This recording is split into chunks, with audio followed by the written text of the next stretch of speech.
ਵਾਹਿਗੁਰੂ ਜੀ ਕਾ ਖਾਲਸਾ ਵਾਹਿਗੁਰੂ ਜੀ ਕੀ ਫਤਿਹ। ਸਤਿਗੁਰੂ ਜੀ ਦੀ ਕਿਰਪਾ ਬਖਸ਼ੇ ਹੁਕਮ ਸਦਕਾ ਆਪਾਂ ਫਿਰ ਅੱਜ ਇੱਕ ਦਿਨ ਦੇ ਛੁੱਟੀ ਤੋਂ ਬਾਅਦ ਗੁਰੂ ਦੀਆਂ ਗੱਲਾਂ ਕਰਨ ਲਈ ਵਿਚਾਰਨ ਲਈ ਇਕੱਠੇ ਹੋਏ ਹਾਂ। ਜਿਸ ਤਰ੍ਹਾਂ ਆਪ ਜੀ ਜਾਣਦੇ ਹੀ ਹੋ, ਸੋਮਵਾਰ ਮੰਡੇ ਹਰ ਹਫ਼ਤੇ ਅਸੀਂ ਸਵਾਲਾਂ ਦੇ ਜਵਾਬ ਕੋਈ ਸੈਸ਼ਨ ਸ਼ੁਰੂ ਕਰਦੇ ਹਾਂ। ਇੱਕ ਹਫ਼ਤੇ ਦੇ ਜੋ ਵੀ ਸਵਾਲ ਜਵਾਬ ਹੁੰਦੇ ਹਨ, ਗੁਰੂ ਦੀਆਂ ਸੰਗਤਾਂ ਵੱਲੋਂ, ਗੁਰੂ ਪਿਆਰਿਆਂ ਵੱਲੋਂ ਪੁੱਛੇ ਹੋਏ, ਗੁਰੂ ਦੀ ਬਖਸ਼ੀ ਮੱਤ ਅਨੁਸਾਰ ਪੰਥਕ ਸਿੱਖ ਰਹਿਤ ਮਰਿਆਦਾ ਅਤੇ ਗੁਰੂ ਗ੍ਰੰਥ ਸਾਹਿਬ ਜੀ ਨੂੰ ਆਧਾਰ ਮੰਨ ਕੇ ਉਹਨਾਂ ਦੇ ਜਵਾਬ ਦੇਣ ਦੀ ਕੋਸ਼ਿਸ਼ ਕੀਤੀ ਜਾਂਦੀ ਹੈ। ਫਿਰ ਬਾਰ-ਬਾਰ ਹਰ ਵਾਰੀ ਗੱਲ ਰਿਪੀਟ ਕਰੀਦੀ ਹੈ ਕਿ ਹੋ ਸਕਦਾ ਹੈ ਇਹਨਾਂ ਜਵਾਬਾਂ ਦੇ ਨਾਲ ਸ਼ਾਇਦ ਤਸੱਲੀ ਪੂਰੀ ਤਰ੍ਹਾਂ ਨਾ ਹੋਈ ਹੋਵੇ। ਜੇ ਨਹੀਂ ਵੀ ਹੋਵੇ ਤਾਂ ਉਹਦਾ ਕਿਰਪਾ ਕਰਕੇ ਲਿਖਤੀ ਰੂਪ ਵਿੱਚ ਭੇਜ ਦਿੱਤਾ ਜਾਵੇ, ਤਦ ਕਿ ਦੁਬਾਰਾ ਵੀ ਉਸ ਸਵਾਲ ਦੇ ਉੱਤੇ ਵਿਚਾਰ ਜਿਹੜੀ ਹੈ ਉਹ ਕੀਤੀ ਜਾ ਸਕਦੀ ਹੈ। ਤੇ ਜਿਸ ਤਰ੍ਹਾਂ ਆਪ ਜੀ ਨੂੰ ਪਤਾ ਹੈ ਕਿ ਇਹ ਸੈਸ਼ਨ ਸਾਡੇ ਵੱਡੇ ਵੀਰ ਜੀ ਰਾਜਾ ਸਿੰਘ ਜੀ ਸਾਰਾ ਅਰੇਂਜ ਕਰਦੇ ਹਨ। ਸਵਾਲਾਂ ਨੂੰ ਚਲਾਉਣਾ, ਸਵਾਲਾਂ ਨੂੰ ਭੇਜਣਾ ਸਾਰੀ ਉਹਨਾਂ ਦੀ ਜ਼ਿੰਮੇਵਾਰੀ ਹੈ। ਤਾਂ ਮੈਂ ਵੀਰ ਰਾਜਾ ਸਿੰਘ ਜੀ ਨੂੰ ਬੇਨਤੀ ਕਰ ਰਿਹਾ ਹਾਂ ਕਿ ਅੱਜ ਦੇ ਇਸ ਸੈਸ਼ਨ ਦੀ ਆਰੰਭਤਾ ਕੀਤੀ ਜਾਵੇ। ਸਾਰਾ ਰਾਜਾ ਸਿੰਘ ਜੀ। ਵਾਹਿਗੁਰੂ ਜੀ ਕੀ ਓਂਕਾਰ ਸਤਨਾਮ ਕਰਤਾ ਪੁਰਖ ਨਿਰਭਉ ਨਿਰਵੈਰ ਅਕਾਲ ਮੂਰਤ ਅਜੂਨੀ ਸੈਭੰ ਗੁਰ ਪ੍ਰਸਾਦ। ਇੱਕ ਓਂਕਾਰ ਸਤਨਾਮ ਕਰਤਾ ਪੁਰਖ ਨਿਰਭਉ ਨਿਰਵੈਰ ਅਕਾਲ ਮੂਰਤ ਅਜੂਨੀ ਸੈਭੰ ਗੁਰ ਪ੍ਰਸਾਦ। ਵਾਹਿਗੁਰੂ ਵਾਹਿਗੁਰੂ ਵਾਹਿਗੁਰੂ ਵਾਹਿਗੁਰੂ ਵਾਹਿਗੁਰੂ ਵਾਹਿਗੁਰੂ ਵਾਹਿਗੁਰੂ ਦਾ ਖਾਲਸਾ ਵਾਹਿਗੁਰੂ ਜੀ ਕੀ ਫਤਿਹ। ਸਾਰੀ ਸੰਗਤ ਦਾ ਅੱਜ ਦੇ ਪਲੇਟਫਾਰਮ ਤੇ ਸਵਾਗਤ ਹੈ ਜੀ। ਸਤਿਗੁਰੂ ਸੱਚੇ ਪਾਤਸ਼ਾਹ ਜੀ ਨੇ ਇਹ ਜੋ ਸਾਡੇ ਤੇ ਕਿਰਪਾ ਕੀਤੀ ਹੈ ਰਲ ਮਿਲ ਬੈਠ ਵਿਚਾਰਾਂ ਕਰਨ ਦੀ, ਤੋ ਸਤਿਗੁਰੂ ਜੀ ਦਾ ਬਹੁਤ ਬਹੁਤ ਧੰਨਵਾਦ ਹੈ ਜੀ। ਤੋ ਜਿਸ ਤਰ੍ਹਾਂ ਆਪ ਜੀ ਨੂੰ ਹੁਣੇ ਵੀਰ ਜੀ ਨੇ ਦੱਸਿਆ, ਵੀਰ ਹਰਜੀਤ ਸਿੰਘ ਜੀ ਨੇ, ਕਿ ਅੱਜ ਸਵਾਲ ਜਵਾਬ ਦਾ ਸੈਸ਼ਨ ਹੈ, ਸੋਮਵਾਰ ਹੈ। ਤੋ ਸਭ ਤੋਂ ਪਹਿਲਾਂ ਮੈਂ ਜਿਹੜੇ ਪੈਨਲ ਦੇ ਮੈਂਬਰ ਸਾਹਿਬਾਨ ਨੇ ਉਹਨਾਂ ਨੂੰ ਬੇਨਤੀ ਕਰਾਂਗਾ ਕਿ ਉਹ ਕਿਰਪਾ ਕਰਕੇ ਸੰਗਤ ਨੂੰ ਫਤਿਹ ਬੁਲਾ ਕੇ ਸਾਂਝ ਪਾਉਣ। ਵੀਰ ਹਰਜੀਤ ਸਿੰਘ ਜੀ ਨੇ ਪਹਿਲੇ ਫਤਿਹ ਬੁਲਾ ਦਿੱਤੀ ਹੈ। ਮੈਂ ਬੇਨਤੀ ਕਰਾਂਗਾ ਪ੍ਰਿੰਸੀਪਲ ਸੁਰਿੰਦਰ ਸਿੰਘ ਜੀ। ਵਾਹਿਗੁਰੂ ਜੀ ਕਾ, ਤੁਹਾਡੀ ਆਵਾਜ਼ ਨਹੀਂ ਆ ਰਹੀ ਜੀ।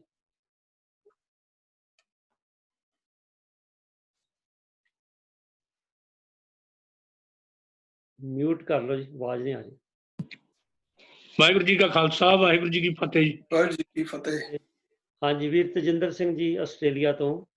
ਵਾਹਿਗੁਰੂ ਜੀ ਕਾ ਖਾਲਸਾ ਵਾਹਿਗੁਰੂ ਜੀ ਕੀ ਫਤਿਹ। ਤੇ ਹਾਲਾਂਕਿ ਆਪ ਜੀ ਨੂੰ ਪਤਾ ਹੈ ਆਸਟ੍ਰੇਲੀਆ ਦਾ ਸਮਾਂ ਜਿਹੜਾ ਹੈ ਉਹ ਥੋੜਾ ਜਿਹਾ ਤਜਿੰਦਰ ਸਿੰਘ ਜੀ ਲਈ ਪਰ ਇਹ ਤੇ ਪਤਾ ਨਹੀਂ ਸਮਝਿਆ ਕਿ ਨਹੀਂ, ਸਾਨੂੰ ਮਹਿਸੂਸ ਹੁੰਦਾ ਵੀ ਅਸੀਂ ਇਹਨਾਂ ਨੂੰ ਦੇਰ ਰਾਤ ਤੱਕ ਬਿਠਾਇਆ। ਪਰ ਚਲੋ ਇਹ ਵੀ ਚੰਗੇ ਭਾਗਾਂ ਨਾਲ ਸੰਗਤ ਮਿਲਦੀ ਹੈ। ਤੁਹਾਡੇ ਦਰਸ਼ਨ ਕਰਕੇ ਅੱਖਾਂ ਹੋਰ ਖੁੱਲ ਜਾਂਦੀਆਂ ਨੇ। ਹਾਂਜੀ, ਜੋ ਸਾਡਾ ਮਤਲਬ ਇਸ ਵੇਲੇ ਰਾਤ ਦੇ ਤਕਰੀਬਨ ਇਹਨਾਂ ਦੇ 11:30 ਵਜੇ ਹੋਏ ਨੇ। ਤੇ ਕੋਈ ਗੱਲ ਨਹੀਂ, ਸਤਿਗੁਰੂ ਇਹਨਾਂ ਨੂੰ ਸਮਰੱਥਾ ਬਖਸ਼ਣ, ਸੇਵਾ ਕਰਦੇ ਰਹਿਣ। ਗਿਆਨੀ ਅੰਮ੍ਰਿਤਪਾਲ ਸਿੰਘ ਜੀ ਅਨੰਦਪੁਰ ਸਾਹਿਬ ਤੋਂ। ਵਾਹਿਗੁਰੂ ਜੀ ਕਾ ਖਾਲਸਾ ਜੀ ਵਾਹਿਗੁਰੂ ਜੀ ਕੀ ਫਤਿਹ। ਤੋ ਆਪ ਜੀ ਦੀ ਸਤਿਗੁਰੂ ਨੇ ਕਿਰਪਾ ਕੀਤੀ ਹੈ। ਪਰਸੋਂ ਕੁਝ ਢਿੱਲੇ ਸਨ, ਕਾਫੀ ਸਥਿਤੀ ਮੇਰੀ ਖਰਾਬ ਸੀ। ਠੀਕ ਹੈ ਜੀ। ਮਨਮੋਹਨ ਸਿੰਘ ਜੀ ਸਰਕਲ ਤੋਂ ਜੁਆਇਨ ਕੀਤੇ ਨੇ ਤਾਂ ਮਨਮੋਹਨ ਸਿੰਘ ਅਜੇ ਉਹਨਾਂ ਦਾ ਨਾਮ ਨਹੀਂ ਦਿਸ ਰਿਹਾ। ਵਾਹਿਗੁਰੂ ਜੀ ਕੀ ਫਤਿਹ ਜੀ। ਵਾਹਿਗੁਰੂ ਜੀ ਕੀ ਫਤਿਹ। ਵਾਹਿਗੁਰੂ ਜੀ ਕਾ ਖਾਲਸਾ ਵਾਹਿਗੁਰੂ ਜੀ ਕੀ ਫਤਿਹ। ਵੀਰ ਜੀ ਮੇਰਾ ਵੀਡੀਓ ਸ਼ਾਇਦ ਨਹੀਂ ਚੱਲ ਪਾਏਗਾ ਜੇ ਇੰਟਰਨੈਟ ਦੀ ਪ੍ਰੋਬਲਮ ਹੈ। ਅੱਛਾ ਠੀਕ ਹੈ ਜੀ, ਸ਼ੁਕਰੀਆ। ਤੋ ਸਾਹਿਬਪ੍ਰੀਤ ਸਿੰਘ ਜੀ ਦਿੱਲੀ ਤੋਂ। ਵਾਹਿਗੁਰੂ ਜੀ ਕਾ ਖਾਲਸਾ ਵਾਹਿਗੁਰੂ ਜੀ ਕੀ ਫਤਿਹ। ਵਾਹਿਗੁਰੂ ਜੀ ਕੀ ਫਤਿਹ। ਆਓ ਸਤਸੰਗੀਓ ਆਪਾਂ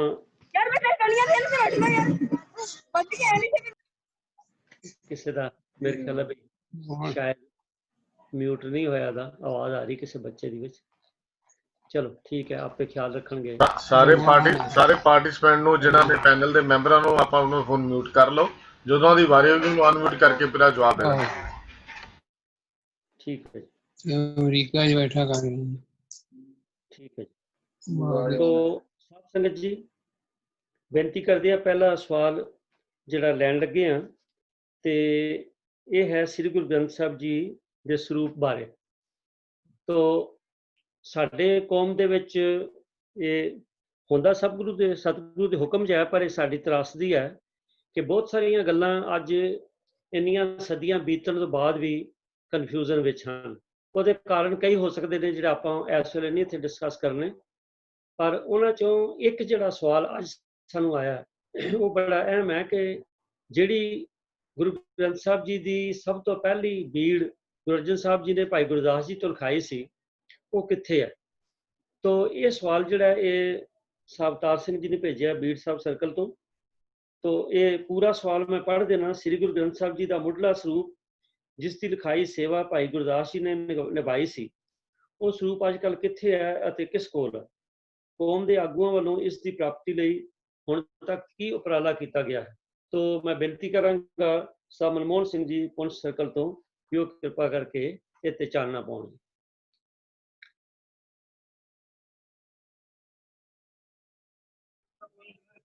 ਵਾਹਿਗੁਰੂ ਜੀ ਕਾ ਖਾਲਸਾ, ਵਾਹਿਗੁਰੂ ਜੀ ਕੀ ਫਤਿਹ। ਹਾਂਜੀ, ਆਵਾਜ਼ ਆ ਰਹੀ ਹੈ? ਹਾਂਜੀ, ਆ ਰਹੀ ਹੈ। ਹਾਂਜੀ, ਜਿਹੜਾ ਸਵਾਲ ਆਪ ਜੀ ਵੀਰ ਜੀ ਨੇ ਪੜ੍ਹਿਆ ਹੈ ਉਹਦੇ ਬਾਰੇ ਵਿੱਚ ਜਿਵੇਂ ਵੀਰ ਜੀ ਨੇ ਪਹਿਲਾਂ ਹੀ ਦੱਸਿਆ ਕਿ ਸਾਡੀ ਕੌਮ ਦੀ ਤਰਾਸਦੀ ਹੈ ਕਿ ਬੜੇ ਮੁੱਦੇ ਇਹੋ ਜਿਹੇ ਜਿਹੜੇ ਹਾਲਾਂ ਵੀ ਖੋਜ ਦਾ ਵਿਸ਼ਾ ਹਨ। ਸੋ ਜੋ ਸਵਾਲ ਹੈ ਕਿ ਗੁਰੂ ਅਰਜਨ ਪਾਤਸ਼ਾਹ ਜੀ ਨੇ ਜੋ ਭਾਈ ਗੁਰਦਾਸ ਜੀ ਪਾਸੋਂ ਸਾਹਿਬ ਸ੍ਰੀ ਗੁਰੂ ਗ੍ਰੰਥ ਸਾਹਿਬ ਜੀ ਦਾ ਸਰੂਪ ਸੰਪਾਦਨਾ ਕਰਵਾਈ ਸੀ, ਉਹ ਸਰੂਪ ਅੱਜ ਕੱਲ੍ਹ ਕਿੱਥੇ ਹੈ? ਇਹ ਵਿਸ਼ਾ ਕਾਫੀ ਚਿਰਾਂ ਤੋਂ ਵਿਵਾਦਤ ਹੈ। ਇਹਦੇ ਬਾਰੇ ਵਿੱਚ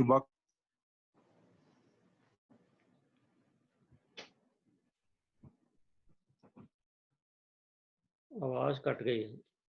ਇਹਦੇ ਬਾਰੇ ਦੇ ਵਿੱਚ ਵੱਖ-ਵੱਖ ਤੌਰ ਦੇ ਉੱਤੇ ਵੱਖ-ਵੱਖ ਵਿਦਵਾਨਾਂ ਨੇ ਆਪਣੇ ਆਪਣੇ ਸਮੇਂ ਦੇ ਸਿਰ ਜਿਹੜੀ ਹੈ ਖੋਜ ਕੀਤੀ ਹੈ, ਅਤੇ ਇਹਦੇ ਵਿੱਚ ਖਾਸ ਕਰਕੇ ਜਿਹੜੇ ਵਿਦਵਾਨ ਸਨ ਉਹਨਾਂ ਦੇ ਵਿੱਚ ਇੱਕ ਵਾਰ ਭਾਈ ਜੋਧ ਸਿੰਘ ਜੀ, ਉਹਨਾਂ ਦੀ ਅਗਵਾਈ ਦੇ ਵਿੱਚ ਵੀ ਇੱਕ ਕਮੇਟੀ ਨੇ ਕੰਮ ਕੀਤਾ ਜੋ ਸ਼੍ਰੋਮਣੀ ਗੁਰਦੁਆਰਾ ਪ੍ਰਬੰਧਕ ਕਮੇਟੀ ਵੱਲੋਂ ਬਣਾਈ ਗਈ ਸੀ।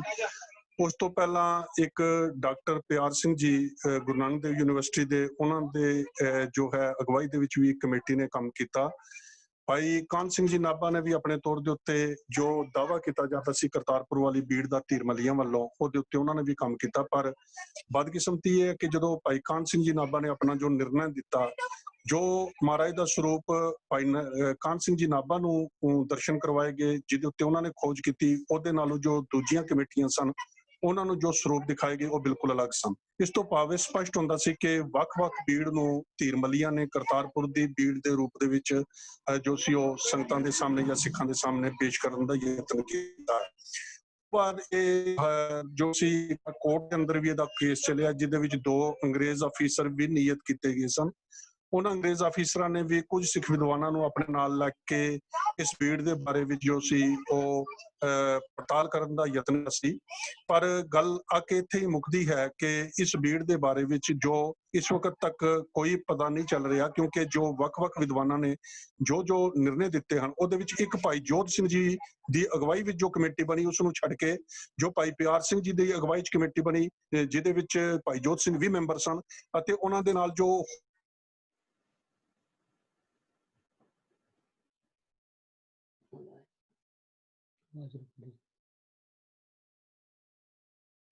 ਜੰਮੂ ਚ ਇੰਟਰਨੈਟ ਦੀ ਪ੍ਰੋਬਲਮ।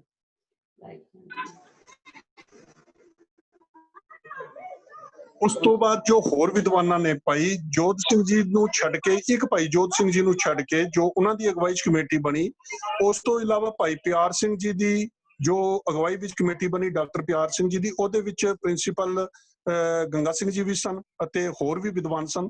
ਉਹਨਾਂ ਸਾਰਿਆਂ ਨੇ ਇੱਕ ਮਤ ਸਨ ਕਿ ਇਹ ਜੋ ਸਰੂਪ ਹੈ ਇਹ ਪੁਰਾਤਨ ਉਹ ਸਰੂਪ ਨਹੀਂ ਜੋ ਗੁਰੂ ਪੰਚਮ ਪਾਤਸ਼ਾਹ ਦੇ ਹੱਥੀਂ ਜੋ ਹੈ, ਜਿਹਦੇ ਵਿੱਚ ਮੂਲ ਮੰਤਰ ਦਰਜ ਸੀ, ਤਤਕਰੇ ਦੇ ਆਧਾਰ ਦੇ ਉੱਤੇ ਤੇ ਹੋਰ ਕਈ ਆਧਾਰ ਜੋ ਸਨ ਉਹਨਾਂ ਨੇ ਬਣਾ ਕੇ ਇਹ ਕਿਹਾ ਸੀ ਕਿ ਇਹ ਉਹ ਸਰੂਪ ਨਹੀਂ ਹੈ। ਭਾਈ ਕਾਹਨ ਸਿੰਘ ਜੀ ਨਾਭਾ ਨੂੰ ਜੋ ਸਰੂਪ ਦੱਸਿਆ ਗਿਆ, ਉਹਨਾਂ ਨੇ ਵੀ ਜੋ ਸੀ ਨਿਰਣਾ ਜੋ ਆਪਣੇ ਤੌਰ ਦੇ ਉੱਤੇ ਦਿੱਤਾ ਸੀ, ਉਹਦੇ ਮੁਤਾਬਕ ਇਹ ਉਹ ਸਰੂਪ ਨਹੀਂ ਸੀ, ਕਿਉਂਕਿ ਜੋ ਸਰੂਪ ਭਾਈ ਜੋਧ ਸਿੰਘ ਜੀ ਨੂੰ ਦੱਸਿਆ ਗਿਆ ਉਸ ਸਰੂਪ ਦੇ ਵਿੱਚ ਤੇ ਉਹਦੇ ਸਰੂਪ ਵਿੱਚ ਜੋ ਉਹਨਾਂ ਨੇ ਆਪਣੀ ਆਪਣੀ ਖੋਜ ਦਿੱਤੀ ਸੀ, ਉਹ ਬਿਲਕੁਲ ਜੋ ਸੀ ਉਹ ਵੱਖ-ਵੱਖ ਸੀ। ਬਹੁਤ ਵੱਡਾ ਉਹਦੇ ਵਿੱਚ ਫਰਕ ਸੀ ਤੇ ਕਦੀ ਨਹੀਂ ਹੋ ਸਕਦਾ ਕਿ ਇੱਕੋ ਸਰੂਪ ਨੂੰ ਦੋ ਉੱਚ ਕੋਟੀ ਦੇ ਵਿਦਵਾਨ ਜੇ ਕਦੇ ਦੇਖਣ ਤੇ ਉਹ ਦੋਵਾਂ ਦਾ ਜੋ ਫਰਕ ਹੈ ਉਹ ਅਲੱਗ-ਅਲੱਗ ਨਿਕਲੇ। ਸੋ ਇਸ ਕਰਕੇ ਇਹ ਹਾਲਾਂ ਵੀ ਇੱਕ ਜਾਂਚ ਦਾ ਵਿਸ਼ਾ ਹੈ। ਇਹਦੇ ਵਾਸਤੇ ਸ਼੍ਰੋਮਣੀ ਗੁਰਦੁਆਰਾ ਪ੍ਰਬੰਧਕ ਕਮੇਟੀ ਨੂੰ ਪਹਿਲਾਂ ਵੀ ਉਹਨਾਂ ਨੇ 2 ਵਾਰ ਕਮੇਟੀ ਬਣਾਈ, ਪਰ ਨਿਰਣਾ ਕੋਈ ਸਾਰਥਕ ਨਿਰਣਾ ਨਹੀਂ ਨਿਕਲ ਸਕਿਆ। ਇਹਦੇ ਵਾਸਤੇ ਉਹਨਾਂ ਨੂੰ ਫੇਰ ਕੋਈ ਕਮੇਟੀ ਬਣਾਉਣੀ ਚਾਹੀਦੀ ਹੈ ਤੇ ਇਸ ਸਰੂਪ ਦੇ ਬਾਰੇ ਵਿੱਚ ਜ਼ਰੂਰ ਪਤਾ ਕਰਵਾਉਣਾ ਚਾਹੀਦਾ ਹੈ ਕਿ ਗੁਰੂ ਪੰਚਮ ਪਾਤਸ਼ਾਹ ਵੱਲੋਂ ਜੋ ਸਰੂਪ ਤਿਆਰ ਕਰਵਾਇਆ ਗਿਆ ਸੀ ਉਹ ਸਰੂਪ ਕਿੱਥੇ ਹੈ, ਕਿਉਂਕਿ ਸਿੱਖ ਕੌਮ ਦੇ ਉੱਤੇ ਬੜਾ ਸਮਾਂ ਜੋ ਹੈ ਵਿਖੜਾ ਸਮਾਂ ਰਿਹਾ ਹੈ, ਘੱਲੂਘਾਰਿਆਂ ਚੋਂ ਕੌਮ ਨਿਕਲੀ ਹੈ। ਸੋ ਇਹਦਾ ਨਿਰਣਾ ਜੋ ਹੈ ਉਹ ਸ਼੍ਰੋਮਣੀ ਗੁਰਦੁਆਰਾ ਪ੍ਰਬੰਧਕ ਕਮੇਟੀ ਨੂੰ ਇਹਦੇ ਬਾਰੇ ਵਿੱਚ ਕਮੇਟੀ ਬਣਾ ਕੇ ਜ਼ਰੂਰ ਕਿਸੇ ਨਿਰਣੇ ਦੇ ਉੱਤੇ ਪਹੁੰਚਣਾ ਚਾਹੀਦਾ। ਤੇ ਅੱਜ ਦੇ ਸਮੇਂ ਦੇ ਅੰਦਰ ਸਰੂਪ ਨੂੰ ਲੱਭਣਾ ਕੋਈ ਵੱਡੀ ਗੱਲ ਵੀ ਨਹੀਂ, ਕਿਉਂਕਿ ਬਹੁਤ ਸਾਰੇ ਹੱਥ ਲਿਖਤ ਪੁਰਾਣੇ ਸਰੂਪ ਜੋ ਨੇ ਬਹੁਤ ਥਾਵਾਂ ਦੇ ਉੱਤੇ ਮੌਜੂਦ ਨੇ ਤੇ ਉਹਨਾਂ ਸਾਰਿਆਂ ਦਾ ਜੋ ਜਾਂਚ ਪੜਤਾਲ ਕਰਕੇ ਇਸ ਦੇ ਵਾਸਤੇ ਕਿਸੇ ਨਿਰਣੇ ਦੇ ਉੱਤੇ ਪੁੱਜਣਾ ਬਹੁਤ ਜ਼ਰੂਰੀ ਹੈ। ਵਾਹਿਗੁਰੂ ਜੀ ਕਾ ਖਾਲਸਾ, ਵਾਹਿਗੁਰੂ ਜੀ ਕੀ ਫਤਿਹ। ਇੱਕ ਏਡਾ ਵਿਸ਼ਾਲ ਵਿਸ਼ਾ ਹੈ ਜਿਹੜਾ ਕਿਸੇ ਇੱਕ ਅੱਧ ਦੇ ਵੱਸ ਦਾ ਰੋਗ ਨਹੀਂ ਹੈ।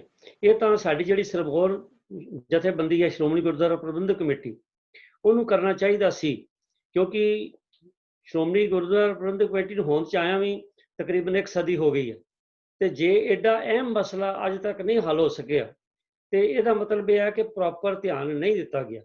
ਨਹੀਂ ਤੇ ਕੋਈ ਐਸੀ ਗੱਲ ਨਹੀਂ ਹੈ, ਕਿਉਂਕਿ ਕਮੇਟੀ ਕੋਲ ਰਿਸੋਰਸਿਸ ਵੀ ਬੜੇ ਨੇ, ਉਹਨਾਂ ਕੋਲ ਵਿਦਵਾਨਾਂ ਦੀ ਵੀ ਕਮੀ ਨਹੀਂ ਜਾਂ ਕਿਸੇ ਹੋਰ ਕਿਸਮ ਦੀ ਕਮੀ ਨਹੀਂ ਹੈ। ਤਾਂ ਉਹਨਾਂ ਨੂੰ ਚਾਹੀਦਾ ਕਿ ਇਹਦੇ ਨਾਲ ਦੇ ਹੋਰ ਵੀ ਕਈ ਮਸਲੇ ਨੇ, ਪਰ ਇਹ ਸਾਰਿਆਂ ਮਸਲਿਆਂ ਤੋਂ ਅਹਿਮ ਮਸਲਾ ਹੈ। ਇਹਨਾਂ ਨੂੰ ਜਲਦੀ ਤੋਂ ਜਲਦੀ ਇਹਦਾ ਹੱਲ ਹੋਣਾ ਚਾਹੀਦਾ ਸੀ ਹੁਣ ਤੱਕ। ਤੇ ਪਰ ਹੁਣ ਵੀ ਅਸੀਂ ਬੇਨਤੀ ਇਹੀ ਕਰਾਂਗੇ ਸ਼੍ਰੋਮਣੀ ਗੁਰਦੁਆਰਾ ਪ੍ਰਬੰਧਕ ਕਮੇਟੀ ਨੂੰ ਕਿ ਉਹਨਾਂ ਦੀ ਜ਼ਿੰਮੇਵਾਰੀ ਵੀ ਬਣਦੀ ਹੈ ਔਰ ਉਹਨਾਂ ਨੂੰ ਚਾਹੀਦਾ ਹੈ ਕਿ ਇਹਨੂੰ ਜ਼ਰੂਰ ਹੱਲ ਕਰਨ, ਨਹੀਂ ਤਾਂ ਇਹ ਕਈ ਹੋਰ ਵੀ ਰਿਜ਼ਲਟ ਜਿਹੜੇ ਨੇ ਨਿਕਲ ਸਕਦੇ ਨੇ। ਪਿੱਛੇ ਦੇਰ ਤੱਕ ਇਹੀ ਸਮਝਿਆ ਜਾਂਦਾ ਸੀ ਵੀ ਜਿਹੜੀ ਕਰਤਾਰਪੁਰ ਬੀੜ ਪਈ ਹੈ ਸ਼ਾਇਦ ਉਹ ਹੈ, ਪਰ ਉਹਦੇ ਬਾਰੇ ਵੀ ਜਿਵੇਂ ਹੁਣ ਵੀਰ ਮਨਮੋਹਨ ਸਿੰਘ ਜੀ ਨੇ ਦੱਸਿਆ ਕਿ ਵਿਦਵਾਨਾਂ ਦੀ ਰਾਏ ਜਿਹੜੀ ਹੈ ਉਹ ਕਿਸ ਤਰ੍ਹਾਂ ਹੈ। ਤੋ ਉਂਝ ਪਤਾ ਲੱਗਿਆ ਪਹਿਲੇ ਇਹ ਸੀਗਾ ਕਿ ਉਹ ਮਹੀਨੇ 'ਚ 1 ਵਾਰੀ ਕਰਤਾਰਪੁਰ ਜਿਹੜਾ ਹੈ ਉਹ ਉਚੇਚੇ ਤੌਰ ਤੇ ਦਰਸ਼ਨ ਕਰਾਉਂਦੇ ਸਨ, ਕਿਉਂਕਿ ਸੰਗਤਾਂ ਦੀ ਆਸਥਾ ਹੈ, ਸੰਗਤਾਂ ਜਾਂਦੀਆਂ ਸਨ। ਪਰ ਹੁਣ ਮੈਨੂੰ ਪਿੱਛੇ ਕਿਸੇ ਮੇਰੇ ਵੀਰ ਨੇ ਦੱਸਿਆ ਸੀ ਕਿ ਉਹਨਾਂ ਨੇ ਜਿਹੜੀ ਉਹ ਵੀ ਹੈ ਬੰਦ ਕਰਾ ਦਿੱਤੇ ਨੇ ਦਰਸ਼ਨ ਕਰਨੇ। ਉਹਦੇ ਕਾਰਨ ਕੀ ਹੈ ਇਹ ਕੁਝ ਨਹੀਂ ਕਿਹਾ ਜਾ ਸਕਦਾ, ਪਰ ਮੁੱਕਦੀ ਗੱਲ ਤਾਂ ਇਹ ਹੈ ਕਿ ਜਿਸ ਤਰ੍ਹਾਂ ਮੈਂ ਬੇਨਤੀ ਕੀਤੀ ਹੈ ਕਿ ਕਿਸੇ ਇੱਕ ਅੱਧੇ ਵਿਅਕਤੀ ਦਾ ਇਹ ਪ੍ਰੋਜੈਕਟ ਨਹੀਂ ਹੋ ਸਕਦਾ, ਔਖਾ ਕੰਮ ਹੈ, ਪਰ ਸ਼੍ਰੋਮਣੀ ਗੁਰਦੁਆਰਾ ਪ੍ਰਬੰਧਕ ਕਮੇਟੀ ਨੂੰ ਆਪਣਾ ਫਰਜ਼ ਸਮਝ ਕੇ ਇਹਨੂੰ ਪ੍ਰਾਇੋਰਟੀ ਤੇ ਇਹੋ ਜਿਹੇ ਮਸਲੇ ਜਿਹੜੇ ਨੇ ਹੱਲ ਕਰਨੇ ਚਾਹੀਦੇ ਨੇ। ਧੰਨਵਾਦ। ਤੋ ਵੀਰ ਮਨਮੋਹਨ ਸਿੰਘ ਜੀ ਦਾ ਧੰਨਵਾਦ ਹੈ, ਇਹ ਇਤਿਹਾਸ ਦੇ ਖੋਜੀ ਨੇ, ਪੂਰੀ ਕੋਸ਼ਿਸ਼ ਕਰਦੇ ਨੇ ਹਰ ਚੀਜ਼ ਜਿੰਨੇ ਵੀ ਅਸੀਂ ਇਹਨਾਂ ਨੂੰ ਸਵਾਲ ਭੇਜਦੇ ਹਾਂ ਇਹ ਬੜੀ ਡੀਪਲੀ ਉਹਨਾਂ ਨੂੰ ਸਟੱਡੀ ਕਰਕੇ ਜਵਾਬ ਦਿੰਦੇ ਨੇ। ਤੋ ਮਨਮੋਹਨ ਸਿੰਘ ਜੀ ਆਪ ਜੀ ਦਾ ਬਹੁਤ ਬਹੁਤ ਧੰਨਵਾਦ ਹੈ। ਤੋ ਅਗਲਾ ਸਵਾਲ ਜਿਹੜਾ ਸਾਧ ਸੰਗਤ ਉਹ ਗੁਰਬਾਣੀ ਵਿਆਕਰਣ ਜਾਂ ਸ਼ਬਦ ਜੋੜ ਦੇ ਨਾਲ ਸੰਬੰਧ ਰੱਖਦਾ। ਜਿਸ ਤਰ੍ਹਾਂ ਕਿ ਅਸੀਂ ਗੁਰਬਾਣੀ ਵਿਆਕਰਣ ਹੁਣ ਪਿਛਲੇ 3 ਮਹੀਨਿਆਂ ਤੋਂ ਵੱਖ-ਵੱਖ ਵਿਦਵਾਨਾਂ ਤੋਂ ਸੁਣਦੇ ਆ ਰਹੇ ਹਾਂ ਤਾਂ ਬਹੁਤ ਸਾਰੀਆਂ ਗੱਲਾਂ ਸਾਨੂੰ ਹੁਣ ਸਪਸ਼ਟ ਹੋਈਆਂ ਨੇ। ਇਹਦੇ 'ਚ ਸਾਡੀ ਸਮਝੋ ਕਮਜ਼ੋਰੀ ਹੈ ਕਿ ਅਸਾਂ ਨੇ ਗੁਰਬਾਣੀ ਵਿਆਕਰਣ ਵੱਲ ਵੀ ਧਿਆਨ ਨਹੀਂ ਦਿੱਤਾ। ਖਾਸ ਕਰਕੇ ਮੈਂ ਆਪਣੇ ਵੀਰਾਂ ਭਰਾਵਾਂ ਨੂੰ ਜਿਹੜੇ ਇਸ ਪ੍ਰਚਾਰ ਦੇ ਖੇਤਰ 'ਚ ਨੇ, ਇਨਕਲੂਡਿੰਗ ਮੀ, ਕਿਉਂਕਿ ਮੈਂ ਵੀ ਇਹਦੇ 'ਚ ਬਹੁਤ ਕਮਜ਼ੋਰ ਹਾਂ, ਕਿ ਸਾਨੂੰ ਇਸ ਪਾਸੇ ਧਿਆਨ ਦੇਣਾ ਚਾਹੀਦਾ ਸੀ। ਚਲੋ ਜਿਹੜਾ ਸਮਾਂ ਲੰਘ ਗਿਆ ਸੋ ਲੰਘ ਗਿਆ, ਸਾਨੂੰ ਹੁਣ ਧਿਆਨ ਦੇਣਾ ਚਾਹੀਦਾ। ਤੋ ਇਹ ਜਿਹੜਾ ਅਗਲਾ ਸਵਾਲ ਹੈ ਇਹ ਸ਼ਬਦ ਜੋੜ ਦੇ ਸੰਬੰਧ ਨਾਲ ਹੈ। ਸਰ ਜਗੀਰ ਸਿੰਘ ਜੀ ਪਟਿਆਲਾ ਤੋਂ ਬੜੇ ਪੁਰਾਣੇ ਸਿੱਖ ਮਿਸ਼ਨਰੀ ਕਾਲਜ ਦੇ ਵਰਕਰ ਨੇ ਔਰ ਉੱਥੇ ਕਲਾਸਿਸ ਵੀ ਲਗਾਉਂਦੇ ਨੇ। ਉਹਨਾਂ ਨੇ ਇਹ ਸਵਾਲ ਭੇਜਿਆ ਕਿ ਜੇ ਔਂਕੜ ਹਾਹੇ ਨੂੰ ਔਂਕੜ ਹੋਵੇ ਤਾਂ ਇਸ ਤੋਂ ਪਹਿਲਾ ਅੱਖਰ ਅਗਰ ਮੁਕਤਾ ਹੋਵੇ, ਮੈਂ ਰਿਪੀਟ ਕਰ ਰਿਹਾ, ਹਾਹੇ ਨੂੰ ਔਂਕੜ ਹੋਵੇ, ਪਹਿਲਾ ਅੱਖਰ ਮੁਕਤਾ ਹੋਵੇ ਤਾਂ ਪਹਿਲੇ ਅੱਖਰ ਨੂੰ ਕਨੌੜਾ ਲਾ ਕੇ ਪੜ੍ਹਿਆ ਜਾਂਦਾ। ਜਿਵੇਂ ਫਾਰ ਐਗਜ਼ਾਮਪਲ ਵੋਟੀ ਵਵਾ ਹਾਹੇ ਨੂੰ ਔਂਕੜ ਟੈਂਕੀ ਨੂੰ ਬਿਹਾਰੀ, ਪਰ ਇਹ ਉਚਾਰਨ ਵਿੱਚ ਆਏਗਾ ਵੋਟੀ, ਜਿਵੇਂ ਵਵੇ ਨੂੰ ਕਨੌੜਾ ਲੱਗਿਆ ਹੁੰਦਾ। ਤੋ ਜਾਪ ਸਾਹਿਬ ਵਿੱਚ ਕੱਕੇ ਨੂੰ ਹੋੜਾ, ਟੈਂਕੇ ਨੂੰ ਸਿਹਾਰੀ, ਕੋਟ ਸਿਮਰਤ ਕੁਰਾਨ ਸ਼ਾਸਨ ਆਵੇ ਵੋਚਿਤ। ਇਹਦੇ 'ਚ ਪੁੱਛਦੇ ਨੇ ਜੀ ਉਹ ਜਿਹੜਾ ਵਵੇ ਨੂੰ ਹੋੜਾ ਹਾ ਬੋਲਣਾ, ਵਵਾ ਹਾਹਾ ਮੁਕਤੇ ਦੋਨੋਂ ਬੋਲਣੇ, ਜਾਂ ਵਵਾ ਹਾਹੇ ਨੂੰ ਔਂਕੜ ਇਹ ਕਿਸ ਤਰ੍ਹਾਂ ਬੋਲਣਾ। ਦੂਜਾ ਉਹਨਾਂ ਦਾ ਸਵਾਲ ਇਹਦੇ ਨਾਲ ਲੱਗਦਾ ਹੀ ਹੈ, ਉਹ ਹੈ ਕਿ ਸ਼ਲੋਕ ਮਹਲਾ 9 ਵਿੱਚ ਲਫ਼ਜ਼ ਕੱਕਾ ਹਾਏ ਨੂੰ ਔਂਕੜ ਬਹੁਤ ਵਾਰੀ ਆਇਆ। ਤੋ ਇਹਨੂੰ ਕਿਸ ਤਰ੍ਹਾਂ ਉਚਾਰਨ ਕਰਨਾ ਹੈ? ਕੱਕੇ ਨੂੰ ਹੋੜਾ ਹਾਹਾ, ਕੱਕਾ ਹਾਹਾ ਦੋਨੇ ਮੁਕਤੇ, ਜਾਂ ਕੱਕਾ ਹਾਏ ਨੂੰ ਅੰਕੜ। ਤੇ ਇਹਦੇ ਲਈ ਅਸੀਂ ਬੇਨਤੀ ਕੀਤੀ ਹੈ ਅੰਮ੍ਰਿਤਪਾਲ ਸਿੰਘ ਜੀ ਅਨੰਦਪੁਰ ਸਾਹਿਬ ਤੋਂ ਜਿਨ੍ਹਾਂ ਨੂੰ ਆਪ ਜੀ ਜਾਣਦੇ ਹੋ, ਉਹਨਾਂ ਨੇ ਸਾਰੀ ਜ਼ਿੰਦਗੀ ਇਸ ਪਾਸੇ ਲਾਈ ਹੈ। ਉਹਨਾਂ ਨੂੰ ਬੇਨਤੀ ਕਰਾਂਗੇ ਕਿ ਕਿਰਪਾ ਕਰਕੇ ਇਹਨੂੰ ਸਪਸ਼ਟ ਕਰਨ। ਵਾਹਿਗੁਰੂ ਜੀ ਕਾ ਖਾਲਸਾ ਜੀ, ਵਾਹਿਗੁਰੂ ਜੀ ਕੀ ਫਤਿਹ। ਬਹੁਤ ਬਹੁਤ ਧੰਨਵਾਦ ਸਾਰੇ ਹੀ ਗੁਰਮੁਖਾਂ ਦਾ, ਜਿਨ੍ਹਾਂ ਨੇ ਇਹ ਸੇਵਾ ਕਰਨ ਦੇ ਵਾਸਤੇ ਮੈਨੂੰ ਹੁਕਮ ਕੀਤਾ। ਤੇ ਮੇਰੇ ਕੋਲ ਜੋ ਕੁਝ ਇਸ ਵੇਲੇ ਤੱਕ ਜਾਣਕਾਰੀ ਹੈ ਉਹ ਆਪ ਜੀ ਦੇ ਨਾਲ ਸਾਂਝੀ ਕਰਦਾ। ਇਹਨਾਂ ਨੇ ਲਿਖਿਆ ਪੰਜਾਬੀ ਬੋਲੀ ਵਿੱਚ ਹਾਹੇ ਨੂੰ ਔਂਕੜ ਹੋਏ ਤਾਂ ਉਸ ਤੋਂ ਪਹਿਲਾ ਅੱਖਰ ਮੁਕਤਾ ਹੋਵੇ, ਤਾਂ ਹਾਹੇ ਨੂੰ ਔਂਕੜ ਜਿਹੜਾ ਉਹ ਪਹਿਲੇ ਅੱਖਰ ਨੂੰ ਕਨੋੜਾ ਉਚਾਰਨ ਵਿੱਚ ਕੰਮ ਆਉਂਦਾ। ਪਰ ਇਹ ਗੱਲ ਮੇਰੇ ਦਿਲ ਦਿਮਾਗ ਨੇ ਪ੍ਰਵਾਨ ਨਹੀਂ ਕੀਤੀ, ਕਿਉਂਕਿ ਜਦੋਂ ਅਸੀਂ ਮੁਹਾਰਨੀ ਪੜ੍ਹਦੇ ਹਾਂ, ਮੁਹਾਰਨੀ ਦੇ ਵਿੱਚ ਇਹ ਜਿਤਨੀਆਂ ਮਾਤਰਾ ਹਨ, ਇਹਨਾਂ ਸਾਰਿਆਂ ਦਾ ਆਪਣਾ ਆਪਣਾ ਉਚਾਰਨ ਜਿਹੜਾ ਕਾਇਮ ਹੈ। ਜਿਹੜਾ ਹਾਹੇ ਦਾ ਔਂਕੜ ਹੈ ਉਹ ਪਹਿਲੇ ਅੱਖਰ ਦਾ ਕਨੌੜਾ ਜਿਹੜਾ ਹੈ ਮੇਰੀ ਜਾਚੇ ਨਹੀਂ ਬਣਦਾ। ਉਹਨਾਂ ਨੇ ਵੈਸੇ ਦੋ ਲਫ਼ਜ਼ ਲਿਖੇ ਨਾ, ਬਹੁਤ ਤੇ ਵਹੁਟੀ, ਪਰ ਉੱਥੇ ਹੁਣ ਉਹ ਸਾਡੇ ਉਚਾਰਨ ਵਿੱਚ ਫਰਕ ਹੈ। ਨਹੀਂ ਤਾਂ ਹਾਹੇ ਨੂੰ ਔਂਕੜ ਜਿਹੜਾ ਹੈ, ਜੇ ਮੁਹਾਰਨੀ ਪੜੀਏ ਹਾਹਾ ਮੁਕਤਾ, ਹਾ ਕੰਨਾ, ਇਸ ਸਿਆਰੀ, ਹੀ ਬਿਹਾਰੀ, ਹੁ ਔਂਕੜ ਤੇ ਹੂ ਦੁਲੈਂਕੜ, ਹੇ ਲਾਂ, ਹੈ ਦੁਲਾਵਾਂ, ਹਮ ਪ੍ਰੀਤੀ, ਹਾਂ ਬਿੰਦੀ। ਇਸ ਤਰ੍ਹਾਂ ਸਾਨੂੰ 70 ਸਾਲ ਪਹਿਲਾਂ ਪੜ੍ਹਾਇਆ ਜਾਂਦਾ ਸੀ, ਔਰ ਸਕੂਲਾਂ ਦੇ ਵਿੱਚ ਮੁਹਾਰਨੀ ਪਹਿਲੀ ਕਲਾਸ ਦੇ ਵਿੱਚ ਹੀ ਸਿਖਾਈ ਜਾਂਦੀ ਸੀ। ਜਿੱਥੇ ਅੱਖਰਾਂ ਦੀ ਪਹਿਚਾਣ ਕਰਾਈ ਜਾਂਦੀ ਸੀ, ਉੱਥੇ ਮੁਹਾਰਨੀ ਦੇ ਰੱਟੇ ਲਵਾਏ ਜਾਂਦੇ ਸਨ ਔਰ ਯਾਦ ਕਰਾਈ ਜਾਂਦੀ ਸੀ ਮੁਹਾਰਨੀ। ਉਸ ਹਿਸਾਬ ਨਾਲ ਮੁਹਾਰਨੀ ਦੇ ਵਿੱਚ ਜਿਹੜਾ ਔਂਕੜ ਦਾ ਉਚਾਰਨ ਹੈ ਉਹ ਆਪਣਾ ਉਚਾਰਨ ਦਰਸਾਇਆ ਗਿਆ ਹੈ ਔਰ ਕਾਇਮ ਹੈ। ਕਿਉਂਕਿ ਜਦੋਂ ਅਸੀਂ ਬਹੁਤ ਸ਼ਬਦ ਬੋਲਦੇ ਹਾਂ, ਇਹਦਾ ਕਨੌੜਾ ਬਣਾਉਣਾ ਜਿਹੜਾ ਦਰੁਸਤ ਨਹੀਂ ਹੈ ਜੀ। ਜਦੋਂ ਅਸੀਂ ਆਮ ਸੰਗਤਾਂ ਵਿੱਚ ਵੀ ਬੋਲਦੇ ਸੁਣਦੇ ਹਾਂ ਇਲਾਕਾ ਵਾਈਜ਼, ਤਾਂ ਉੱਥੇ ਵੀ ਬਹੁਤ ਹਾਹੇ ਨੂੰ ਔਂਕੜੀ ਉਚਾਰਨ ਹੁੰਦਾ ਹੈ। ਵਹੁਟੀ ਉਹ ਵੀ ਹਾਹੇ ਨੂੰ ਔਂਕੜੀ ਉਚਾਰਨ ਹੋ ਜਾਂਦਾ ਹੈ, ਇਹਨੂੰ ਕਨੌੜਾ ਬਣਾਉਣ ਦੀ ਲੋੜ ਨਹੀਂ। ਇਸ ਕਰਕੇ ਮੈਂ ਸਮਝਦਾ ਹਾਂ ਜਿਹੜਾ ਔਂਕੜ ਦਾ ਉਚਾਰਨ ਹੈ ਉਹ ਔਂਕੜ ਰੂਪ ਵਿੱਚ ਹੀ ਹੋਣਾ ਚਾਹੀਦਾ, ਭਾਵੇਂ ਜਿੱਥੇ ਮਰਜ਼ੀ ਲੱਗਿਆ ਹੋਇਆ ਹੋਵੇ। ਪਰ ਵਿਆਕਰਨ ਦੇ ਹਿਸਾਬ ਨਾਲ ਇੱਕ ਵਚਨ ਵਾਲਾ ਉਹਦਾ ਭੇਦ ਅਲੱਗ ਹੈ, ਉਹਦਾ ਵੀ ਸਾਨੂੰ ਧਿਆਨ ਰੱਖਿਆ ਜਾਣਾ ਚਾਹੀਦਾ। ਉਸ ਤੋਂ ਅਗਲੀ ਗੱਲ ਇਹਨਾਂ ਨੇ ਕੀਤੀ ਹੈ, ਕੋਟ ਸਿਮਰ ਪੁਰਾਣ ਸ਼ਾਸਤਰ ਨਾ ਆਵੇ ਬਹੁ ਚਿੱਤ। ਇੱਥੇ ਜਿਹੜਾ ਬਹੁ ਸ਼ਬਦ ਹੈ ਇਹ ਪ੍ਰੋਨਾਊਨ ਹੈ, ਇਸ ਕਰਕੇ ਇੱਥੇ ਔਂਕੜ ਗਲਤ ਲੱਗਿਆ ਹੋਇਆ। ਹਾਹੇ ਨੂੰ ਨਹੀਂ ਹੋਣਾ ਚਾਹੀਦਾ, ਵਾਵੇ ਨੂੰ ਹੋਣਾ ਚਾਹੀਦਾ। ਇਹਦਾ ਮਤਲਬ ਹੈ ਉਹ ਪਰਮੇਸ਼ਰ ਵੀ, ਉਹ ਪਰਮੇਸ਼ਰ ਕੋਟ ਸਿਮਰਤ ਪੁਰਾਣ ਸ਼ਾਸਤਰ ਵਿਚਾਰਦੇ ਆ ਜਿਹੜਾ, ਜੇ ਇਹਦੇ ਵਿੱਚ ਹੀ ਉਲਝਿਆ ਰਵੇ ਆਦਮੀ ਤਾਂ ਪਰਮੇਸ਼ਰ ਚੇਤੇ ਨਹੀਂ ਆਉਂਦਾ ਹੈ ਜੀ। ਤੇ ਇਹ ਪ੍ਰੋਨਾਊਨ ਹੈ ਉਹ ਸ਼ਬਦ, ਪਰ ਵਾਵੇ ਨੂੰ ਔਂਕੜ ਹੋਣਾ ਚਾਹੀਦਾ। ਜਿਸ ਤਰ੍ਹਾਂ ਉਹ ਸ਼ਬਦ ਜਿਹੜਾ ਪ੍ਰੋਨਾਊਨ ਹੈ ਉਹ ਊੜੇ ਨੂੰ ਔਂਕੜ ਹੈ, ਉੱਥੇ ਹਾਹੇ ਨੂੰ ਔਂਕੜ ਨਹੀਂ ਹੈ। ਜਦੋਂ ਵੀ ਅਸੀਂ ਲਿਖਤ ਕਰਦੇ ਹਾਂ ਪੁਰਾਤਨ ਸਮੇਂ ਤੋਂ ਹੀ, ਤੇ ਗੁਰੂ ਗ੍ਰੰਥ ਸਾਹਿਬ ਦੇ ਵਿੱਚ ਵੀ ਉਹ ਸ਼ਬਦ ਪ੍ਰੋਨਾਊਨ ਜਿਹੜਾ ਹੈ ਊੜੇ ਨੂੰ ਔਂਕੜ ਨਾਲ ਹੈ। ਤੇ ਇੱਥੇ ਹੋ ਸਕਦਾ ਵੀ ਲਿਖਤ ਕਰਨ ਵਾਲੇ ਦੀ ਗਲਤੀ ਜਾਂ ਪ੍ਰਿੰਟ ਕਰਨ ਵਾਲੇ ਦੀ ਗਲਤੀ ਹੋਵੇ। ਇਹ ਵਾਵੇ ਨੂੰ ਔਂਕੜ ਹੋਣਾ ਚਾਹੀਦਾ ਹੈ ਤੇ ਹਾਹੇ ਨੂੰ ਔਂਕੜ ਨਹੀਂ ਹੋਣਾ ਚਾਹੀਦਾ, ਕਿਉਂਕਿ ਇਹ ਪ੍ਰੋਨਾਊਨ ਹੈ ਜਿਹਦਾ ਅਰਥ ਉਹ ਹੈ, ਉਹ ਪਰਮੇਸ਼ਰ ਚਿੱਤ ਨਹੀਂ ਆਉਂਦਾ ਇਹ ਕੁਝ ਕਰਨੇ ਕਰਕੇ। ਅਗਲੀ ਗੱਲ ਹੈ, ਸ਼ਲੋਕ ਮਹਲਾ 9 ਵਿੱਚ ਸ਼ਲੋਕ ਜਿਹੜੇ ਨੇ ਗੁਰੂ ਤੇਗ ਬਹਾਦਰ ਸਾਹਿਬ ਮਹਾਰਾਜ ਦੀ, ਉਹਦੇ ਵਿੱਚ ਬਹੁਤ ਵਾਰੀ ਕੱਕਾ ਹਾਹੇ ਨੂੰ ਔਂਕੜ ਆਇਆ ਹੈ। ਤੇ ਕਉ ਸ਼ਬਦ ਜਿਹੜਾ ਹੈ ਇਹ ਹੁਕਮੀ ਕਿਰਿਆ ਹੋਣ ਦੇ ਨਾਤੇ ਇਹਦਾ ਕਉ ਉਚਾਰਨ ਹੋਣਾ ਚਾਹੀਦਾ ਹੈ। ਤੇ ਇਹਦਾ ਅਰਥ ਹੀ ਜਿਹੜਾ ਹੈ हे नानक आख ये गल ਜਿਹੜੀ ਸ਼ਲੋਕ ਦੇ ਵਿੱਚ ਇਸ ਇੱਕ ਥਾਂ ਦੇ ਉੱਤੇ ਕੱਕਾ ਹਾਹੇ ਨਸਿਆਰੀ ਲਾਈ ਹੋਈ ਹੈ। ਜਗ ਰਚਨਾ ਸਭ ਝੂਠ ਹੈ ਜਾਣ ਰਿਹੋ ਰੇ ਮੀਤ ਕਹੇ ਨਾਨਕ ਫਿਰ ਨਾ ਰਹਿ ਜਿਉ ਬਾਲੂ ਦੀ ਭੀਤ। ਇੱਥੇ ਜਿਹੜਾ ਸਿਆਰੀ ਹੈ ਉਹ ਹਾਹੇ ਨੂੰ ਉਚਾਰਨ ਮੁਹਾਰਨੀ ਦੇ ਹਿਸਾਬ ਨਾਲ ਲਾਂ ਵੱਲ ਨੂੰ ਉਹਦਾ ਝੁਕਾਅ ਹੋਏਗਾ ਤੇ ਦੁਲਾਂ ਵੱਲ ਨਹੀਂ ਹੋਏਗਾ। ਕਹਿ ਨਹੀਂ ਹੋਣਾ, ਨਾ ਕੱਕੇ ਦੇ ਉੱਤੇ ਦੁਲਾਂ ਲੱਗਣੀਆਂ ਤੇ ਨਾ ਹਾਹੇ ਦੇ ਉੱਤੇ ਦੁਲਾਂ ਲੱਗਣੀਆਂ। ਇਹਦਾ ਝੁਕਾਅ ਜਿਹੜਾ ਹੈ ਇਹਦੇ ਵਿੱਚ ਹੀ ਸ਼ਲੋਕਾਂ ਦੇ ਆਉਂਦਾ ਹੈ। ਇਹ 49ਵਾਂ ਸ਼ਲੋਕ ਹੈ। ਕਹੇ ਨਾਨਕ ਫਿਰ ਨਾ ਰਹੇ, ਇਹਦਾ ਉਚਾਰਨ ਕਹੇ ਨਾਨਕ, ਨਾਨਕ ਕਹਿੰਦਾ ਹੈ। ਇਸੇ ਤਰ੍ਹਾਂ ਇਹ ਕਹੇ ਸ਼ਬਦ ਜਿਹੜਾ ਭਗਤ ਬਾਣੀ ਦੇ ਵਿੱਚ ਵੀ ਆਇਆ ਤੇ ਬਾਕੀ ਗੁਰੂ ਸਾਹਿਬਾਨ ਦੀ ਬਾਣੀ ਦੇ ਵਿੱਚ ਵੀ ਆਇਆ। ਜਿੱਥੇ ਆਉਂਦਾ ਉਹਨੂੰ ਕਹਿ ਨਹੀਂ ਪੜਿਆ ਜਾਣਾ ਚਾਹੀਦਾ, ਕਿਉਂਕਿ ਉਹ ਹੁਕਮੀ ਕਿਰਿਆ ਜਦੋਂ ਅਸੀਂ ਕਹਿ ਬੋਲਦੇ ਹਾਂ ਤਾਂ ਹੁਕਮੀ ਕਿਰਿਆ ਬਣ ਜਾਂਦੀ ਹੈ। ਉੱਥੇ ਹੁਕਮੀ ਨਹੀਂ ਹੈ। ਕਹੇ ਨਾਨਕ ਇਹ ਪ੍ਰੈਜ਼ੈਂਟ ਟੈਂਸ ਦੇ ਵਿੱਚ ਹੈ, ਵਰਤਮਾਨ ਕਾਲ ਦੇ ਵਿੱਚ ਹੈ। ਨਾਨਕ ਕਹਿ ਰਿਹਾ ਹੈ, ਨਾਨਕ ਇਹ ਗੱਲ ਬੋਲਦਾ ਹੈ, ਨਾਨਕ ਇਹ ਗੱਲ ਦੱਸਦਾ ਹੈ।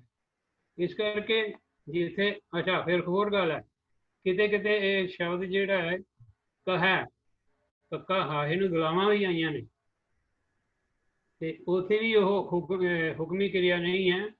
ਉਹ ਉੱਥੇ ਵੀ ਉਹ ਵਰਤਮਾਨ ਕਾਲ ਦੀ ਕਿਰਿਆ ਹੈ। ਇਸ ਕਰਕੇ ਇਹਨਾਂ ਗੱਲਾਂ ਦਾ ਥੋੜਾ ਜਿਹਾ ਧਿਆਨ ਰੱਖ ਕੇ ਇਹਨਾਂ ਦਾ ਉਚਾਰਨ ਠੀਕ ਹੋਣਾ ਚਾਹੀਦਾ। ਇਸ ਤਰ੍ਹਾਂ ਜਿੱਦਾਂ ਕੱਕਾ ਹਾਹੇ ਨੂੰ ਸਿਆਰੀ ਤਿੰਨ ਲਫ਼ਜ਼ਾਂ ਦੇ ਵਿੱਚ ਲੱਗਦੀ ਹੈ, ਉੱਥੇ ਵੀ ਉਹਦਾ ਉਚਾਰਨ ਜਿਹੜਾ ਹੈ ਉਹ ਕਹੇ ਕੀਤਾ ਜਾਂਦਾ ਹੈ। ਜਦ ਕਿ ਜਿੱਥੇ ਕਹੇ ਦੀ ਲੋੜ ਪਈ ਹੈ ਉੱਥੇ ਗੁਰੂ ਸਾਹਿਬ ਨੇ ਹਾਹੇ ਨੂੰ ਦੁਲਾਵਾਂ ਲਾਈਆਂ ਹੋਈਆਂ।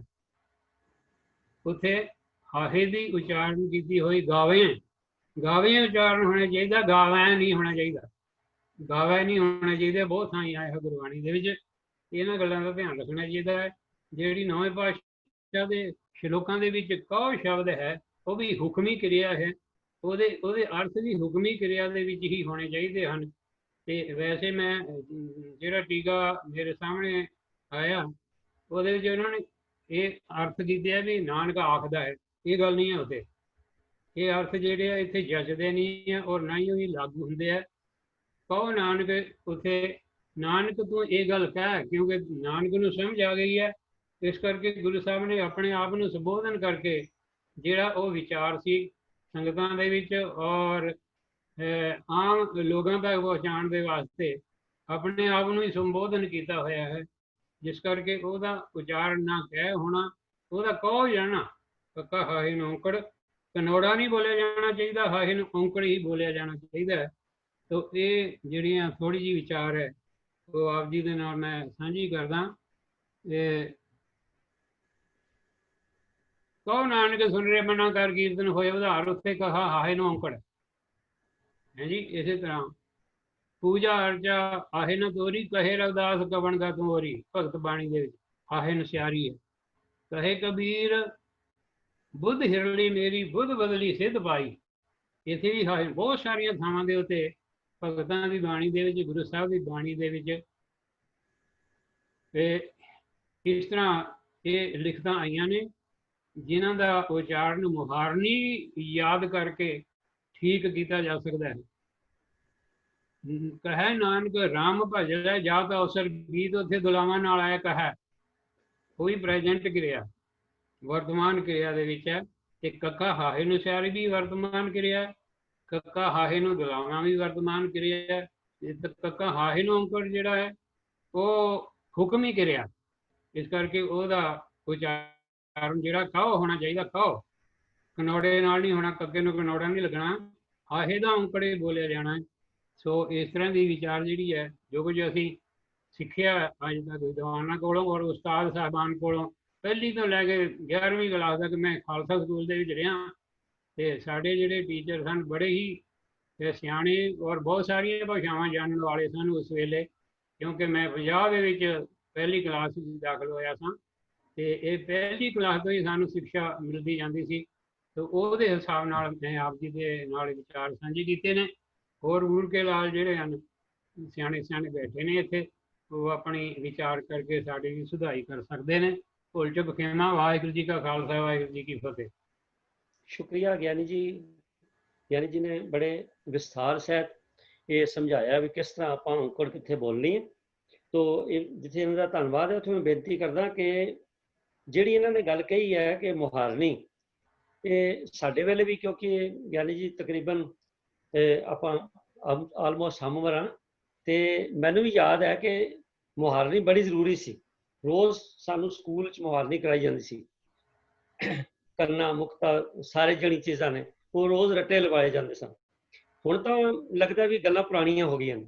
ਅੱਜ ਕੱਲ੍ਹ ਸਕੂਲਾਂ 'ਚ ਕਿੱਥੇ ਮੁਹਾਰਨੀਆਂ ਨੇ। ਹੁਣ ਮਾਡਰਨ ਐਜੂਕੇਸ਼ਨ ਹੈ, ਉਹਦੇ 'ਚ ਕੁਝ ਫਾਇਦੇ ਬੜੇ ਹੈਗੇ ਨੇ, ਪਰ ਕੁਝ ਘਾਟੇ ਇਹ ਨੇ ਕਿ ਖਾਸ ਕਰਕੇ ਸਾਡੀ ਜਿਹੜੀ ਇਹ ਪੰਜਾਬੀ ਜ਼ਬਾਨ ਹੈ, ਇਹਨੂੰ ਕਾਫੀ ਘੱਟ ਹੈ। ਕਿਉਂਕਿ ਇੱਕ ਤੇ ਸਾਡਾ ਆਪਣਾ ਕਸੂਰ ਹੈ, ਬਹੁ ਗਿਣਤੀ ਸਾਡੇ ਲੋਕ ਆਪ ਖੁਦ ਆਪਣੇ ਬੱਚਿਆਂ ਨਾਲ ਪੰਜਾਬੀ ਨਹੀਂ ਬੋਲਦੇ। ਕੁਝ ਆਲਾ ਦੁਆਲਾ ਐਸਾ ਹੈ ਜਿਸ ਕਰਕੇ ਬੱਚੇ ਪੰਜਾਬੀ ਨਹੀਂ ਬੋਲਦੇ। ਇੱਥੇ ਕੈਨੇਡਾ ਅਮਰੀਕਾ ਵਿੱਚ ਜਿਹੜੇ ਮਾਪੇ ਖਿਆਲ ਰੱਖਦੇ ਨੇ, ਉਹਨਾਂ ਦੇ ਬੱਚਿਆਂ ਨੂੰ ਪੰਜਾਬੀ ਬੋਲਣੀ ਆਉਂਦੀ ਹੈ, ਵਰਨਾ ਇੱਥੇ ਦਾ ਤਾਂ ਮਾਹੌਲ ਹੈ ਹੀ ਸਾਰਾ ਦੂਸਰੇ, ਆਪ ਜੀ ਨੂੰ ਪਤਾ। ਪਰ ਪੰਜਾਬ ਵਿੱਚ ਵੀ, ਮੈਂ ਹਿੰਦੁਸਤਾਨ ਦੀ ਗੱਲ ਨਹੀਂ ਕਰ ਰਿਹਾ, ਮੈਂ ਪੰਜਾਬ ਦੀ ਗੱਲ ਕਰ ਰਿਹਾ। ਪੰਜਾਬ ਵਿੱਚ ਬਹੁਤੇ ਘਰਾਂ ਵਿੱਚ ਆਪਣੇ ਬੱਚਿਆਂ ਦੇ ਨਾਲ ਪੰਜਾਬੀ ਛੱਡ ਕੇ ਦੂਜੀਆਂ ਬੋਲੀਆਂ ਨੂੰ ਪ੍ਰੈਫਰੈਂਸ ਦਿੱਤੀ ਜਾਂਦੀ। ਬੋਲੀਆਂ ਜਿਤਨੀਆਂ ਆ ਜਾਣ ਚੰਗੀ ਗੱਲ ਹੈ, ਮਾਹਰ ਹੋਣਾ ਚਾਹੀਦਾ ਬੱਚਾ ਸਾਡਾ, ਪਰ ਇਹ ਨਹੀਂ ਆਪਣੀ ਮਾਤਰੀ ਬੋਲੀ ਜਿਹੜੀ ਹੈ, ਮਾਤ ਭਾਸ਼ਾ, ਉਹਦੀ ਕੁਰਬਾਨੀ ਦੇ ਕੇ ਨਹੀਂ। ਸੋ ਇਸ ਕਰਕੇ ਮੇਰੀ ਬੇਨਤੀ ਹੈ ਕਿ ਆਪਾਂ ਸਾਰੇ ਇਸ ਪਾਸੇ ਕੋਸ਼ਿਸ਼ ਕਰੀਏ ਕਿ ਆਪਣੀ ਆਉਣ ਵਾਲੀਆਂ ਜਿਹੜੀ ਜਨਰੇਸ਼ਨਸ ਨੇ ਉਹਨਾਂ ਨੂੰ ਪੰਜਾਬੀ ਨਾਲ ਜੋੜ ਕੇ ਰੱਖੀਏ, ਪੰਜਾਬੀ ਜ਼ੁਬਾਨ ਨਾਲ, ਗੁਰਮੁਖੀ ਦੇ ਅੱਖਰਾਂ ਨਾਲ ਜੋੜ ਕੇ ਰੱਖੀਏ। ਵਰਨਾ ਉਹ ਗੁਰੂ ਗ੍ਰੰਥ ਸਾਹਿਬ ਜੀ ਦਾ ਸਹੀ ਅੰਡਰਸਟੈਂਡਿੰਗ ਨਹੀਂ ਕਰ ਸਕਣਗੇ ਜੇਕਰ ਪੰਜਾਬ। ਹੁਣ ਤੁਸੀਂ ਦੇਖੋ ਕਿ ਇੰਨੀ ਡੀਪਲੀ ਗਿਆਨੀ ਜੀ ਨੇ ਗੱਲ ਸਮਝਾਈ ਹੈ, ਤੇ ਤਾਂ ਜਾ ਕੇ ਗੱਲ ਬਣਦੀ ਹੈ। ਤੇ ਜੇਕਰ ਆਪਾਂ ਆਪਣੀ ਭਾਸ਼ਾ ਵੱਲ ਅਵੇਸਲੇ ਹੋ ਗਏ ਤਾਂ ਫਿਰ ਕੀ ਬਣੇਗਾ, ਇਹ ਸਤਿਗੁਰੂ ਜਾਣਦੇ ਨੇ। ਤਾਂ ਆਓ ਸਤ ਸੰਗਿਓ, ਮੈਂ ਆਪਦਾ ਸਮਾਂ ਜ਼ਿਆਦਾ ਨਾ ਲਵਾਂ। ਅਗਲਾ ਸਵਾਲ ਜਿਹੜਾ ਹੈ ਉਹ ਸਵਾਲ ਹੈ ਕਿ ਸ੍ਰੀ ਗੁਰੂ ਗ੍ਰੰਥ ਸਾਹਿਬ ਜੀ ਦੇ ਪੰਨਾ 583 ਤੇ ਲਿਖਿਆ ਜੀ, ਵਡਹੰਸ ਮਹਿਲਾ, ਅੱਖਰ ਅੱਗੇ ਫਿਗਰ ਲਿਖਿਆ 3, ਅੱਗੇ ਲਿਖਿਆ ਮਹਿਲਾ ਤਿੰਨ ਬਿਹਾਰੀ, ਜੱਜੇ ਨੂੰ ਕੋਨਾ ਤੀਜਾ। ਇਹ ਸਵਾਲ ਜਿਹੜਾ ਇਹ ਸਰਦਾਰ ਜਗਦੇਵ ਸਿੰਘ ਜੀ ਲੁਧਿਆਣੇ ਵਾਲੇ, ਉਹਨਾਂ ਦਾ ਸਵਾਲ ਹੈ ਕਿ ਇਹ ਦੱਸੋ ਜੀ ਵੀ ਇਹ ਮਹਿਲਾ ਤੀਜਾ ਬੋਲਣਾ, ਤਿੰਨ ਬੋਲਣਾ, ਤੀਜਾ ਬੋਲਣਾ ਕਿ ਦੋਨੋਂ ਬੋਲਣੇ ਨੇ। ਮੈਂ ਬੇਨਤੀ ਕਰਾਂਗਾ ਸਤਜਿੰਦਰ ਸਿੰਘ ਜੀ ਨੂੰ, ਉਹ ਕਿਰਪਾ ਕਰਕੇ ਇਹਦਾ ਜਵਾਬ ਦੇਣ।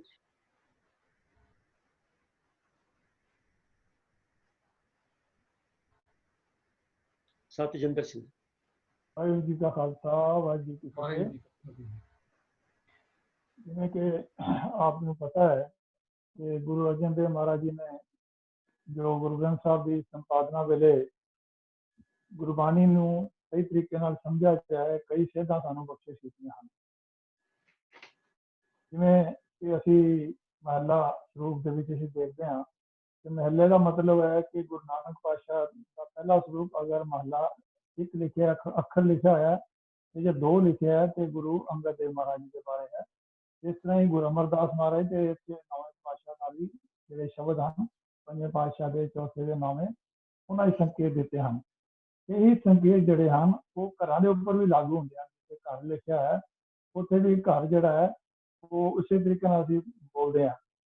ਤੋ ਇੱਥੇ ਅਸੀਂ ਜੋ ਦੇਖਣਾ ਹੈ ਕਿ ਇਹ ਗੁਰੂ ਮਹਾਰਾਜ ਦਾ ਜਿਹੜਾ ਸਰੂਪ ਹੈ ਉਸ ਦੇ ਬਾਰੇ ਦੱਸਿਆ ਗਿਆ, ਔਰ ਕਨਫਿਊਜ਼ਨ ਜਿਹੜਾ ਹੈ ਉਹ ਨਾ ਹੋਵੇ, ਇਸ ਕਰਕੇ ਨਾਲ ਹੀ ਮਹੱਲਾ ਪਹਿਲਾ ਦੇ ਨਾਲ ਮਹੱਲਾ ਜਿਹੜਾ ਹੈ ਉਹ ਪੱਪਾ ਹਾਹੇ ਨੂੰ ਪਿਆਰੀ ਲੱਲੇ ਨੂੰ ਕੰਨਾ ਉਸ ਤਰ੍ਹਾਂ ਵੀ ਲਿਖ ਦਿੱਤਾ ਹੈ, ਤਾਂ ਕਿ ਇਹਨੂੰ ਅਸੀਂ ਇੱਕ ਨਾ ਬੋਲੀਏ ਜਾਂ ਦੋ ਨਾ ਬੋਲੀਏ ਜਾਂ ਤਿੰਨ ਨਾ ਬੋਲੀਏ ਜਾਂ 4 5 9 ਨਾ ਬੋਲੀਏ। तो गुरु अर्जन देव महाराज ने संपादना वेले किरपा की ਸਾਡੇ ਉੱਪਰ। ਲੇਕਿਨ ਜਿੱਥੇ ਦੋਨੋਂ ਅੱਖਰ ਵੀ ਆਏ ਨੇ ਤੇ ਉਹ ਅੱਖਰਾਂ ਵਿੱਚ ਵੀ ਆਇਆ, ਵਰਡ ਵਿੱਚ ਵੀ ਆਇਆ, ਉੱਥੇ ਅਸੀਂ ਸਿਰਫ ਲੋਕ ਮਹੱਲਾ ਪਹਿਲਾਂ ਹੀ ਬੋਲਣਾ ਹੈ। ਜਿਹੜਾ ਦੂਸਰਾ ਮਹੱਲਾ ਪਹਿਲਾਂ ਲਿਖਿਆ ਉਹ ਨਹੀਂ ਅਸੀਂ ਪ੍ਰੋਨਾਂਸੀਏਸ਼ਨ ਵਿੱਚ ਬੋਲਣਾ। ਤੋ ਇਸ ਗੱਲ ਦਾ ਅਸੀਂ ਜਿਹੜਾ ਹੈ ਖਿਆਲ ਰੱਖਣਾ ਹੈ ਕਿ ਗੁਰੂ ਅਰਜਨ ਦੇਵ ਮਹਾਰਾਜ ਪਾਤਸ਼ਾਹ ਦੀ ਸਾਨੂੰ ਸੰਪਾਦਨਾ ਵੇਲੇ ਜਿਹੜੀ ਦੇਣ ਦਿੱਤੀ ਗਈ ਹੈ, ਤਾਂ ਕਿ ਅਸੀਂ ਉਹਦਾ ਉਚਾਰਨ ਜਿਹੜਾ ਹੈ ਇੱਕ ਸਾਰਤਾ ਦੇ ਨਾਲ ਸਾਰੇ ਗੁਰੂ ਗ੍ਰੰਥ ਸਾਹਿਬ ਦੀ ਬਾਣੀ ਦਾ ਇਸ ਤਰ੍ਹਾਂ ਹੀ ਅਸੀਂ ਕਰ ਸਕੀਏ। ਆਸ ਹੈ ਇਹ ਗੱਲ ਆਪ ਜੀ ਨੂੰ ਕਲੀਅਰ ਹੋ ਗਈ ਹੋਵੇਗੀ। ਅਗਰ ਹੋਰ ਕਿਸੇ ਨੇ ਕੁਝ ਐਡ ਕਰਨਾ ਹੋਵੇ ਤਾਂ ਕੀਤਾ ਜਾ ਸਕਦਾ ਹੈ। ਵਾਹਿਗੁਰੂ ਜੀ ਕਾ ਖਾਲਸਾ, ਵਾਹਿਗੁਰੂ ਜੀ ਕੀ ਫਤਿਹ। ਜਿਸ ਤਰ੍ਹਾਂ ਵੀਰ ਜੀ ਨੇ ਦੱਸਿਆ, ਇਹ ਪਹਿਲੇ ਵੀ ਇੱਕ ਵਾਰੀ ਡਿਸਕਸ ਹੋਇਆ ਸੀ। ਮੈਂ ਬੇਨਤੀ ਕਰਦੇ ਹਾਂ ਕਿ ਦੇਖੋ ਇਕਸਾਰਤਾ ਹੋਣੀ ਬੜੀ ਜ਼ਰੂਰੀ ਜੀ। ਵੀਰ ਜੀ ਨੇ ਕਿਹਾ ਔਰ ਗੁਰੂ ਅਰਜਨ ਸਾਹਿਬ ਸੱਚੇ ਪਾਤਸ਼ਾਹ ਨੇ ਐਡਿਟ ਕਰਨ ਲੱਗਿਆਂ ਇਹ ਸਾਰੀਆਂ ਗੱਲਾਂ ਜਿਹੜੀਆਂ ਨੇ ਖਿਆਲ ਰੱਖੀਆਂ ਨੇ, ਔਰ ਇਹ ਸਾਡੀ ਅਗਵਾਈ ਲਈ ਹੈ ਕਿ ਆਪਾਂ ਨੂੰ 3 ਨਹੀਂ ਪੜ੍ਹਨਾ, ਤੀਜਾ ਪੜ੍ਹਨਾ।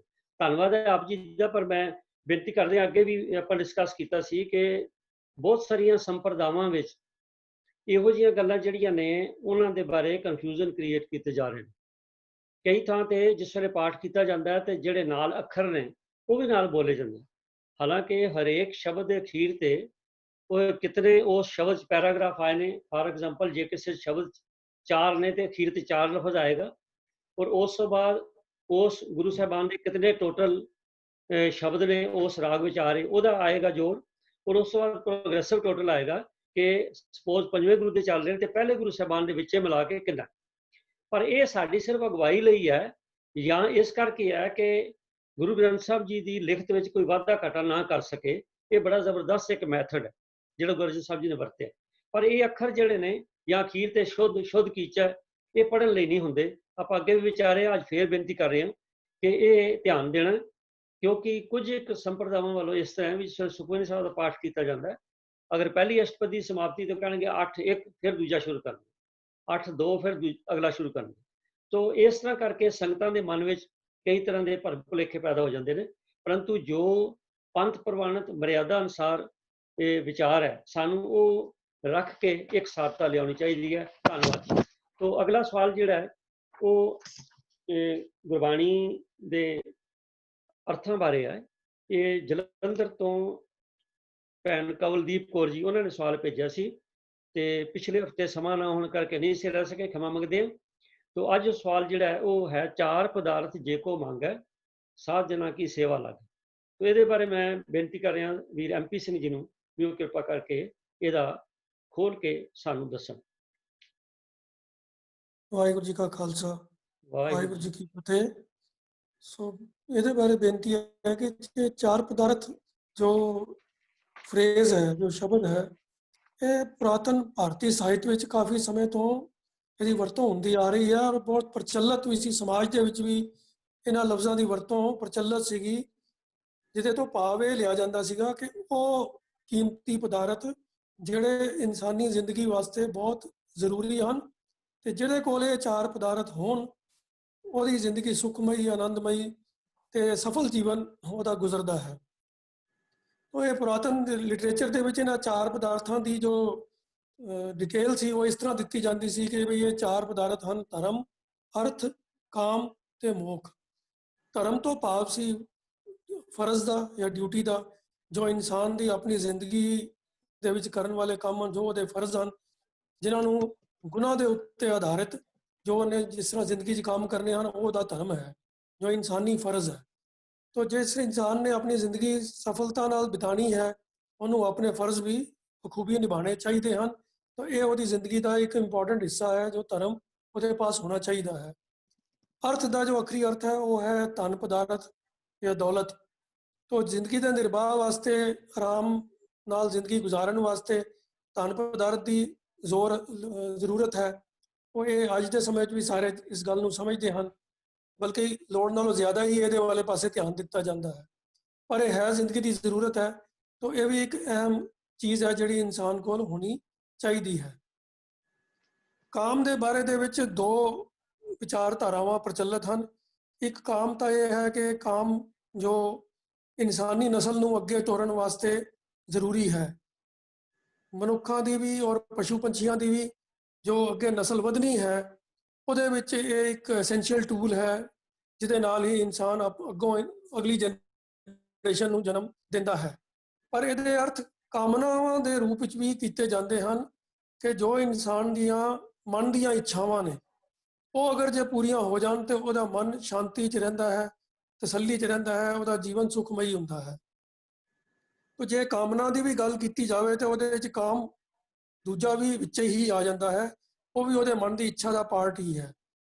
चौथी चीज़ जी है वो मोख है, वो है दुनियावी बंधना तो छुटकारा मिलन की गल, जो जीवन के अंतिम पड़ाव के उत्ते एक सफलता की निशानी मनिया जाता सी पुराने साहित्य अंदर। तो उन्होंने जो कॉन्सैप्ट सी मुक्ति का वो ये सीगा कि भाई मरण तो बाद मुक्ति मिलती है, पर भाव यही सीगा कि भाई बंदा जन्म मरण के गेड़ तो ਮੁਕਤ ਹੋ ਜਾਂਦਾ ਹੈ। तो ये चार चीज़ां भारतीय समाज के अंदर बहुत ज़्यादा प्रचलित सन और हर कोई ये मन के चलता सी कि ਜਦੋਂ ਇਹ ਚਾਰ ਚੀਜ਼ਾਂ ਮਿਲ ਜਾਣ ਉਹਦਾ ਜੀਵਨ ਸਫਲ ਹੈ। ਗੁਰਮਤਿ ਨੇ ਇਹਨਾਂ ਚਾਰ ਪਦਾਰਥਾਂ ਦੀ ਡੈਫੀਨੇਸ਼ਨ ਦੇ ਨਾਲ ਕੋਈ ਬਹੁਤ ਵਿਵਾਦ ਨਾ ਕਰਦਿਆਂ ਹੋਇਆਂ ਪਰ ਇਹਨਾਂ ਦੀ ਪ੍ਰਾਪਤੀ ਦੇ ਸਾਧਨ ਬਾਰੇ ਜੋ ਹੈ ਆਪਣਾ ਨਿਵੇਕਲਾ ਵਿਚਾਰ ਦਿੱਤਾ ਹੈ। ਜੋ ਪੁਰਾਤਨ ਸਾਹਿਤ ਦੇ ਅੰਦਰ ਇਹਨਾਂ ਦੇ ਪ੍ਰਾਪਤ ਕਰਨ ਦੇ ਢੰਗ ਸਨ ਉਹ ਬਹੁਤ ਜ਼ਿਆਦਾ ਹੀ ਉਲਝੇ ਹੋਏ ਢੰਗ ਹੁੰਦੇ ਸਨ। ਧਰਮ ਦੇ ਵਾਸਤੇ ਅਨੇਕਾਂ ਤਰ੍ਹਾਂ ਦੇ ਕਰਮਕਾਂਡ ਸਮਝਾਏ ਜਾਂਦੇ ਸਨ। ਅਰਥ ਤੇ ਜਾਂ ਦੌਲਤ ਦੀ ਪ੍ਰਾਪਤੀ ਵਾਸਤੇ ਹੋਰ ਤਰ੍ਹਾਂ ਦੇ ਯਤਨ, ਕਾਮਨਾਵਾਂ ਦੀ ਪੂਰਤੀ ਵਾਸਤੇ ਭਾਂਤ-ਭਾਂਤ ਦੀਆਂ ਹੋਰ ਵੱਖਰੀਆਂ ਗੱਲਾਂ ਤੇ ਮੋਖ ਵਾਸਤੇ ਤਾਂ ਬਹੁਤ ਕੁਝ ਹੀ ਊਟ-ਪਟਾਂਗ ਦੀਆਂ ਬੜੀਆਂ ਕਿਰਿਆਵਾਂ ਸਮਝਾਈਆਂ ਜਾਂਦੀਆਂ ਸਨ।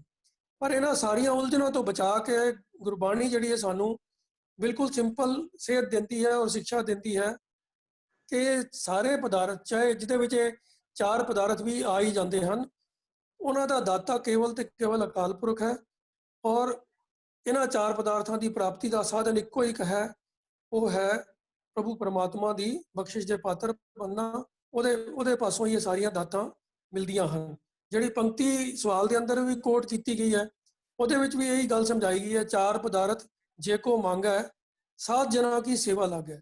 ਸਾਧ ਜਨ ਹਨ ਜਿਹੜੇ ਪ੍ਰਭੂ ਦੇ ਪਿਆਰੇ ਹਨ, ਉਹਨਾਂ ਦੀ ਸੇਵਾ 'ਚ ਲੱਗਣ ਤੋਂ ਭਾਵ ਕੀ ਹੈ ਕਿ ਉਹਨਾਂ ਦੀ ਦੱਸੀ ਹੋਈ ਜੀਵਨ ਜਾਂਚ ਨੂੰ ਅਪਣਾਇਆ ਜਾਵੇ। ਤੇ ਸਾਧ ਜਨ ਜਿਹੜੀ ਜੀਵਨ ਜਾਂਚ ਦੱਸਦੇ ਹਨ ਉਹ ਕੇਵਲ ਤੇ ਕੇਵਲ ਹੁੰਦੀ ਹੈ ਪਰਮਾਤਮਾ ਦੀ ਬੰਦਗੀ ਦੀ, ਪ੍ਰਭੂ ਪਰਮਾਤਮਾ ਨਾਲ ਪਿਆਰ ਪਾਉਣ ਦੀ। ਤੋ ਪ੍ਰਭੂ ਜੋ ਹੈ ਉਹ ਹੀ ਇਹਨਾਂ ਸਾਰੀਆਂ ਚੀਜ਼ਾਂ ਦਾ ਦਾਤਾ ਹੈ।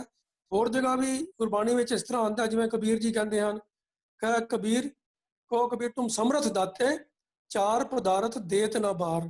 ਇਹ ਪਰਮਾਤਮਾ ਜੀ ਤੁਸੀਂ ਸਭ ਦਾਤਾਂ ਦੇਣ ਦੇ ਸਮਰੱਥ ਹੋ ਤੇ ਚਾਰ ਪਦਾਰਥ ਦਿੰਦਿਆਂ ਵੀ ਢਿੱਲ ਨਹੀਂ ਲਾਉਂਦੇ। ਜਿਹਦੇ ਉੱਤੇ ਤੁਸੀਂ ਬਖਸ਼ਿਸ਼ ਕਰਦੇ ਹੋ ਉਹਨੂੰ ਇਮੀਡੀਏਟਲੀ ਹੀ ਚਾਰ ਪਦਾਰਥਾਂ ਦੀ ਬਖਸ਼ਿਸ਼ ਵੀ ਕਰ ਦਿੰਦੇ ਹੋ।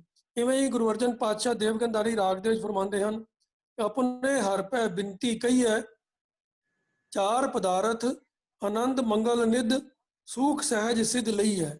ਕਿ ਜੇ ਪ੍ਰਭੂ ਅੱਗੇ ਬੇਨਤੀ ਕਰੀਏ ਤਾਂ ਪ੍ਰਭੂ ਪਰਮਾਤਮਾ ਬਖਸ਼ਿਸ਼ ਦੇ ਘਰ ਵਿੱਚ ਆ ਕੇ ਇਹ ਚਾਰ ਪਦਾਰਥ ਤੇ ਬਖਸ਼ਦਾ ਹੀ ਹੈ, ਨਾਲ ਹੀ ਜ਼ਿੰਦਗੀ ਵਿੱਚ ਆਨੰਦ ਮੰਗਲ ਦੀ ਵੀ ਔਰ ਸਭ ਤਰ੍ਹਾਂ ਦੇ ਸੁੱਖ ਜਿਹੜੇ ਹਨ ਉਹ ਬਖਸ਼ਣ ਵਾਲਾ ਹੈ। ਤਾਂ ਗੁਰਬਾਣੀ ਨੇ ਬੜਾ ਸਿੰਪਲ ਜਿਹਾ ਤਰੀਕਾ ਦੱਸਿਆ ਹੈ ਕਿ ਜਿੰਨੇ ਵੀ ਪਦਾਰਥ ਨੇ ਨਿਰੇ ਚਾਰ ਪਦਾਰਥਾਂ ਨੂੰ ਛੱਡੋ, ਜੇ ਇਹਦੇ ਵਿੱਚ ਤੋਂ ਇਲਾਵਾ ਵੀ ਕੁਝ ਰਹਿ ਜਾਂਦਾ ਹੈ ਤਾਂ ਪਰਮਾਤਮਾ ਤਾਂ ਇੱਛਾ ਪੂਰਕ ਹੈ, ਸਰਬ ਸੁਖ ਦਾਤਾ ਹੈ। ਇੱਛਾ ਪੂਰਕ ਸਰਬ ਸੁਖ ਦਾਤਾ ਹਰ ਜਾ ਕੇ ਵਾਸੈ ਕਾਮ ਤੇ ਨਾ ਸੋ ਐਸਾ ਹਰ ਧਿਆਈਐ ਮੇਰੇ ਜੀਗੜੇ ਤਾਂ ਸਰਬ ਸੁਖ ਪਾਵੇਂ ਮੇਰੇ ਮਨਾ। ਸਰਬ ਸੁਖ ਦੇ ਵਿੱਚ ਸਾਰੇ ਹੀ ਆ ਜਾਂਦੇ ਨੇ, ਕੋਈ ਐਕਸੈਪਸ਼ਨ ਰਹਿ ਹੀ ਨਹੀਂ ਜਾਂਦੀ। ਤੋ ਇਸ ਕਰਕੇ ਹਰ ਤਰ੍ਹਾਂ ਦੀ ਇੱਛਾਵਾਂ ਦੀ ਪੂਰਤੀ, ਹਰ ਤਰ੍ਹਾਂ ਦੀ ਕਾਮਨਾ ਦੀ ਪੂਰਤੀ, ਹਰ ਤਰ੍ਹਾਂ ਦੇ ਸੁੱਖ ਦੀ ਪ੍ਰਾਪਤੀ ਪਰਮਾਤਮਾ ਦੀ ਬਖਸ਼ਿਸ਼ ਸਦਕਾ ਹੋ ਸਕਦੀ ਹੈ। ਤੇ ਉਹਦਾ ਤਾਂ ਢੰਗ ਇੱਕੋ ਹੀ ਹੈ, ਪ੍ਰਭੂ ਦੇ ਨਾਮ ਦੇ ਨਾਲ ਸੁਰਤ ਜੋੜਨੀ, ਉਹਦੇ ਨਾਲ ਹੀ ਜੁੜ ਕੇ ਰਹਿਣਾ। ਤੋ ਇਤਨੀ ਬੇਨਤੀ ਪ੍ਰਵਾਨ ਕਰਨਾ ਜੀ। ਵਾਹਿਗੁਰੂ ਜੀ ਕਾ ਖਾਲਸਾ, ਵਾਹਿਗੁਰੂ ਜੀ ਕੀ ਫਤਿਹ। ਜਿਤੜੇ ਫਲ ਮਨ ਬਾਂਛੀਆ ਤਿਤੜੇ ਸਤਿਗੁਰ ਪਾਸ। ਵੀਰ ਐਮਪੀ ਸਿੰਘ ਜੀ ਨੇ ਬੜੇ ਹੀ ਵਿਸਥਾਰ ਨਾਲ ਜਿੱਥੇ ਚਾਰ ਪਦਾਰਥਾਂ ਦੀ ਸਾਨੂੰ ਡੈਫੀਨੇਸ਼ਨ ਦੱਸੀ ਹੈ, ਉੱਥੇ ਗੁਰਬਾਣੀ ਚੋਂ ਬਹੁਤ ਸਾਰੀਆਂ ਹੋਰ ਤੁਕਾਂ ਦੇ ਕੇ ਇਹ ਦੱਸਿਆ ਕਿ ਸਭਨਾ ਜੀਆਂ ਕਾ ਇੱਕ ਦਾਤਾ ਸੋ ਮੈਂ ਵਿਸਰ ਜਾਏ। ਇਹ ਕਨਫਿਊਜ਼ਨ ਇਸ ਕਰਕੇ ਵੀ ਰਹਿੰਦਾ ਹੈ ਕਿ ਬਹੁਤ ਸਾਰੇ ਮਤਾਂ ਦੇ ਵਿੱਚ ਹਰੇਕ ਪਦਾਰਥ ਲਈ ਚਾਰ ਨਹੀਂ ਹੋਰ ਵੀ ਕਈ ਤਰ੍ਹਾਂ ਦੀ ਚੀਜ਼ਾਂ ਨੇ, ਉਹਨਾਂ ਲਈ ਵੱਖੋ ਵੱਖਰੇ ਉਹਨਾਂ ਨੇ ਆਪਣੇ ਸਰੋਤ ਜਾਂ ਆਪਣੇ ਅਵਤਾਰ ਜਿਹੜੇ ਨੇ ਮੰਨੇ ਨੇ ਵੀ ਫਲਾਣੀ ਚੀਜ਼ ਫਲਾਣੇ ਤੋਂ ਲੈਣੀ, ਫਲਾਣੀ ਫਲਾਣੇ ਤੋਂ ਲੈਣੀ। ਪਰ ਧੰਨ ਗੁਰੂ ਨਾਨਕ ਪਾਤਸ਼ਾਹ ਜੀ ਨੇ ਕਿਰਪਾ ਕੀਤੀ ਕਿ ਸਾਨੂੰ ਸਾਰਿਆਂ ਪਾਸੇ ਤੋਂ ਹਟਾ ਕੇ ਕੇਵਲ ਇੱਕ ਅਕਾਲ ਪੁਰਖ ਵਾਹਿਗੁਰੂ ਦੇ ਲੜ ਲਾਇਆ ਔਰ ਸ਼ੁਰੂ ਹੀ ਇੱਕ ਓਂਕਾਰ ਤੋਂ ਗੱਲ ਹੁੰਦੀ। ਤੋ ਇਹ ਸਾਨੂੰ ਕਿਸੇ ਕਿਸਮ ਦਾ ਕੋਈ ਇਹਦੇ ਸਾਨੂੰ ਕਨਫਿਊਜ਼ਨ ਨਹੀਂ ਹੋਣਾ ਚਾਹੀਦਾ। ਜਿੰਨੇ ਵੀ ਗੁਰੂ ਨਾਨਕ ਨਾਮ ਲੈ ਵਾਲੇ, ਸ੍ਰੀ ਗੁਰੂ ਗ੍ਰੰਥ ਸਾਹਿਬ ਜੀ ਨੂੰ ਮੰਨਣ ਵਾਲੇ, ਅਸੀਂ ਜੋ ਵੀ ਮੰਗਣਾ ਉਹ ਆਪਣੇ ਕੇਵਲ ਅਕਾਲ ਪੁਰਖ ਵਾਹਿਗੁਰੂ ਕੋਲੋਂ ਮੰਗਣਾ, ਕਿਸੇ ਦੂਸਰੇ ਕੋਲੋਂ ਨਹੀਂ। ਨਾ ਹੀ ਕੋ ਹੋਰ ਦੱਦਾ ਦਾਤਾ ਏਕ ਹੈ ਸਭ ਕੋ ਦੇਵਨ ਹਾਰ, ਦਿੰਦੇ ਤੋੜ ਨਾ ਆਵੀ ਅਗੰਤ ਭਰੇ ਭੰਡਾਰ। ਵਾਹਿਗੁਰੂ ਜੀ ਦੇ ਭੰਡਾਰੇ ਬਹੁਤ ਬੇਅੰਤ ਹਨ। ਆਪਾਂ ਜੋ ਕੁਛ ਮਰਜ਼ੀ ਮੰਗੀਏ ਸਤਿਗੁਰੂ ਸੱਚੇ ਪਾਤਸ਼ਾਹ ਹਰ ਸਾਡੀ ਜਾਇਜ਼ ਮੰਗ ਜਿਹੜੀ ਹੈ ਉਹਨੂੰ ਪੂਰੀ ਕਰਦੇ ਨੇ। ਮਤਲਬ ਤਾਂ ਇਹ ਹੈ ਗੁਰਬਾਣੀ ਦਾ ਕਿ ਸਾਨੂੰ ਭਟਕਣਾ ਨਹੀਂ ਚਾਹੀਦਾ, ਪੁੱਛਣ ਦੀ ਲੋੜ ਨਾ ਪਵੇ ਵੀ ਮੈਨੂੰ ਇਹ ਸਮੱਸਿਆ ਆ ਗਈ ਮੈਂ ਕਿੱਥੇ ਜਾਵਾਂ, ਇਹ ਮੈਨੂੰ ਲੋੜ ਹੈ ਮੈਂ ਕਿਹਦੇ ਕੋਲ ਜਾਵਾਂ। ਕਿਸੇ ਕੋਲ ਨਹੀਂ ਜਾਣਾ, ਆਪਣੀ ਝੋਲੀ ਕੇਵਲ ਅਕਾਲ ਪੁਰਖ ਵਾਹਿਗੁਰੂ ਅੱਗੇ ਅਡੜੀਆਂ, ਹੋਰ ਕਿਸੇ ਪਾਸੇ ਨਹੀਂ। ਅੱਜ ਦੇ ਸਮੇਂ ਵਿੱਚ ਬਹੁਤ ਕੁਝ ਹੋ ਗਿਆ, ਰਲਗੱਡ ਹੋ ਗਿਆ। ਅਸੀਂ ਲੋਕ ਜਿੱਥੇ ਗੁਰੂ ਗ੍ਰੰਥ ਸਾਹਿਬ ਜੀ ਨੂੰ ਮੱਥਾ ਟੇਕਦੇ ਹਾਂ ਉੱਥੇ ਸਾਡੇ ਮਨ ਵਿੱਚ ਇਹ ਵੀ ਰਹਿੰਦਾ ਹੈ, ਬਹੁਤ ਸਾਰੇ, ਬਹੁਤ ਗਿਣਤੀ, ਕਾਫੀ ਹੋ ਗਈ ਗਿਣਤੀ, ਜਿਹੜੇ ਲੋਕ ਆਪਣੀਆਂ ਕਾਮਨਾਵਾਂ ਲਈ ਹੋਰ ਪਾਸੇ ਵੀ ਭਟਕਦੇ ਨੇ, ਜਾਂਦੇ ਨੇ। ਇਹਦਾ ਮਤਲਬ ਸਿੱਧਾ ਹੈ ਕਿ ਸਾਨੂੰ ਗੁਰੂ ਗ੍ਰੰਥ ਸਾਹਿਬ ਤੇ ਵਿਸ਼ਵਾਸ ਨਹੀਂ ਹੈ। ਕਈਆਂ ਨਾਲ ਗੱਲ ਕੀਤੀ, ਉਹ ਕਹਿੰਦੇ ਨਹੀਂ ਜੀ ਸਾਨੂੰ ਵਿਸ਼ਵਾਸ ਤੇ ਆ। ਮੈਂ ਕਿਹਾ ਜੇ ਵਿਸ਼ਵਾਸ ਹੈ ਤਾਂ ਫਿਰ ਪੂਰਨ ਵਿਸ਼ਵਾਸ ਨਹੀਂ ਹੋਣਾ। ਸੋ ਸਾਨੂੰ ਸਤਿਗੁਰੂ ਤੇ ਪੂਰਨ ਵਿਸ਼ਵਾਸ ਚਾਹੀਦਾ ਹੈ ਕਿ ਮਾਰੇ ਰਾਖੇ ਏਕੋ ਆਪ, ਮਾਨੁਖ ਕਹਿ ਕਿਛ ਨਹੀਂ ਆ। ਕਿਸੇ ਹੋਰ ਤਾਕਤ ਕੋਲ ਕੁਛ ਨਹੀਂ ਹੈ। तो ਧੰਨਵਾਦ ਹੈ ਵੀਰ MP ਸਿੰਘ ਜੀ ਆਪ ਜੀ ਦਾ। ਆਪ ਜੀ ਨੇ ਇਸ 4 ਪਦਾਰਥ ਵਾਲੇ ਸਵਾਲ ਨੂੰ ਬੜਾ ਖੋਲ ਕੇ ਉਹਨੂੰ ਸਮਝਾਇਆ ਹੈ। ਪਰ ਮੈਂ ਆਸ ਕਰਦਾ ਜਿਨ੍ਹਾਂ ਦਾ ਸਵਾਲ ਹੈ ਉਹਨਾਂ ਨੂੰ ਵੀ ਇਹ ਜੇ ਸਟਿਲ ਕੋਈ ਹੋਰ ਗੱਲ ਹੋਏਗੀ ਉਹ ਲਿਖ ਸਕਦੇ ਨੇ, ਔਰ ਬਾਕੀ ਸੰਗਤ ਨੇ ਵੀ ਜ਼ਰੂਰ ਇਸ ਦਾ ਆਨੰਦ ਮਾਣਿਆ ਹੋਏਗਾ। तो अगले सवाल वाल चलते हैं जी। अगला सवाल जिहड़ा ये भी गुरबाणी दे नाल रिलेटेड है, और ये सवाल जिहड़ा है ये श्री गुरु ग्रंथ साहिब जी दे पन्ना 356 ते आसा महला पहला विद्या विचारी तां परोपकारी। कुछ शब्द ऐसे ने जिन्हां दे बड़े गुझे भाव जिहड़े ने वो समझण दी लोड़ है। तो ये जिहड़ा शब्द है विद्या विचारी तां परोपकारी, ਇਹਦੇ ਬਾਰੇ ਮੈਂ ਬੇਨਤੀ ਕਰ ਰਿਹਾ ਵੀਰ ਤਜਿੰਦਰ ਸਿੰਘ ਜੀ ਨੂੰ ਵੀ ਉਹ ਕਿਰਪਾ ਕਰਕੇ ਇਹ ਸਾਨੂੰ ਸਮਝਾਉਣ ਕਿ ਵਿਦਿਆ ਵਿਚਾਰੀ ਤਾਂ ਪਰਉਪਕਾਰੀ ਦਾ ਕੀ ਭਾਵ ਹੈ।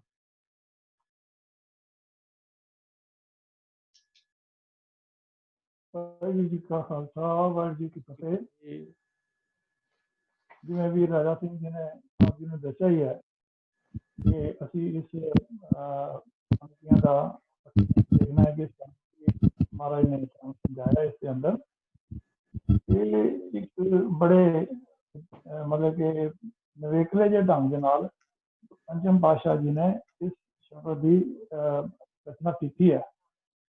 ਇਸ ਸ਼ਬਦ ਦੇ ਅੰਦਰ ਜੋ ਸਾਨੂੰ ਸਮਝਾਇਆ ਗਿਆ ਹੈ ਕਿ ਇੱਕ ਜਿਹੜੀਆਂ ਦੋ ਚੀਜ਼ਾਂ ਸੰਸਾਰ ਦੇ ਵਿੱਚ ਜਿਹੜੀਆਂ ਹਨ ਉਹ ਵਰਤ ਰਹੀਆਂ ਹਨ, ਤਾਂ ਉਹਨਾਂ ਦੋਨਾਂ ਦਾ ਆਪਸ ਵਿੱਚ ਟਾਕਰਾ ਕੀਤਾ ਹੈ ਔਰ ਇੱਕ ਨਾਲੋਂ ਦੂਜੀ ਨੂੰ ਵਧੀਆ ਦੱਸਿਆ ਗਿਆ ਹੈ।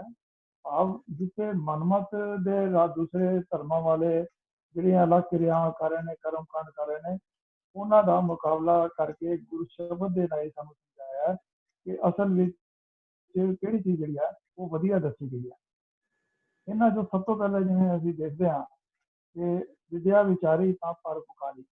ਪਹਿਲਾਂ ਤਾਂ ਅਸੀਂ ਦੇਖਣਾ ਹੈ ਕਿ ਜਿੱਥੇ ਤਾਂ ਹੈ, ਜਦੋਂ ਅਸੀਂ ਉਸ ਦਾ ਉਚਾਰਨ ਕਰਨਾ ਹੈ ਤੇ ਤਾਂ ਦੇ ਉੱਪਰ ਅਸੀਂ ਵਿਸਰਾਮ ਦੇਣਾ ਹੈ, ਔਰ ਜਦੋਂ ਅਸੀਂ ਅਰਥ ਕਰਨਾ ਹੈ ਤਾਂ ਅਗਲੇ ਵਾਲੀ ਤੁਕ ਹੈ ਉਸ ਨੂੰ ਅਸੀਂ ਪਹਿਲਾਂ ਲੈ ਕਰਕੇ ਉਸ ਤੇ ਅਸੀਂ ਅਰਥ ਕਰਨੇ ਹਨ।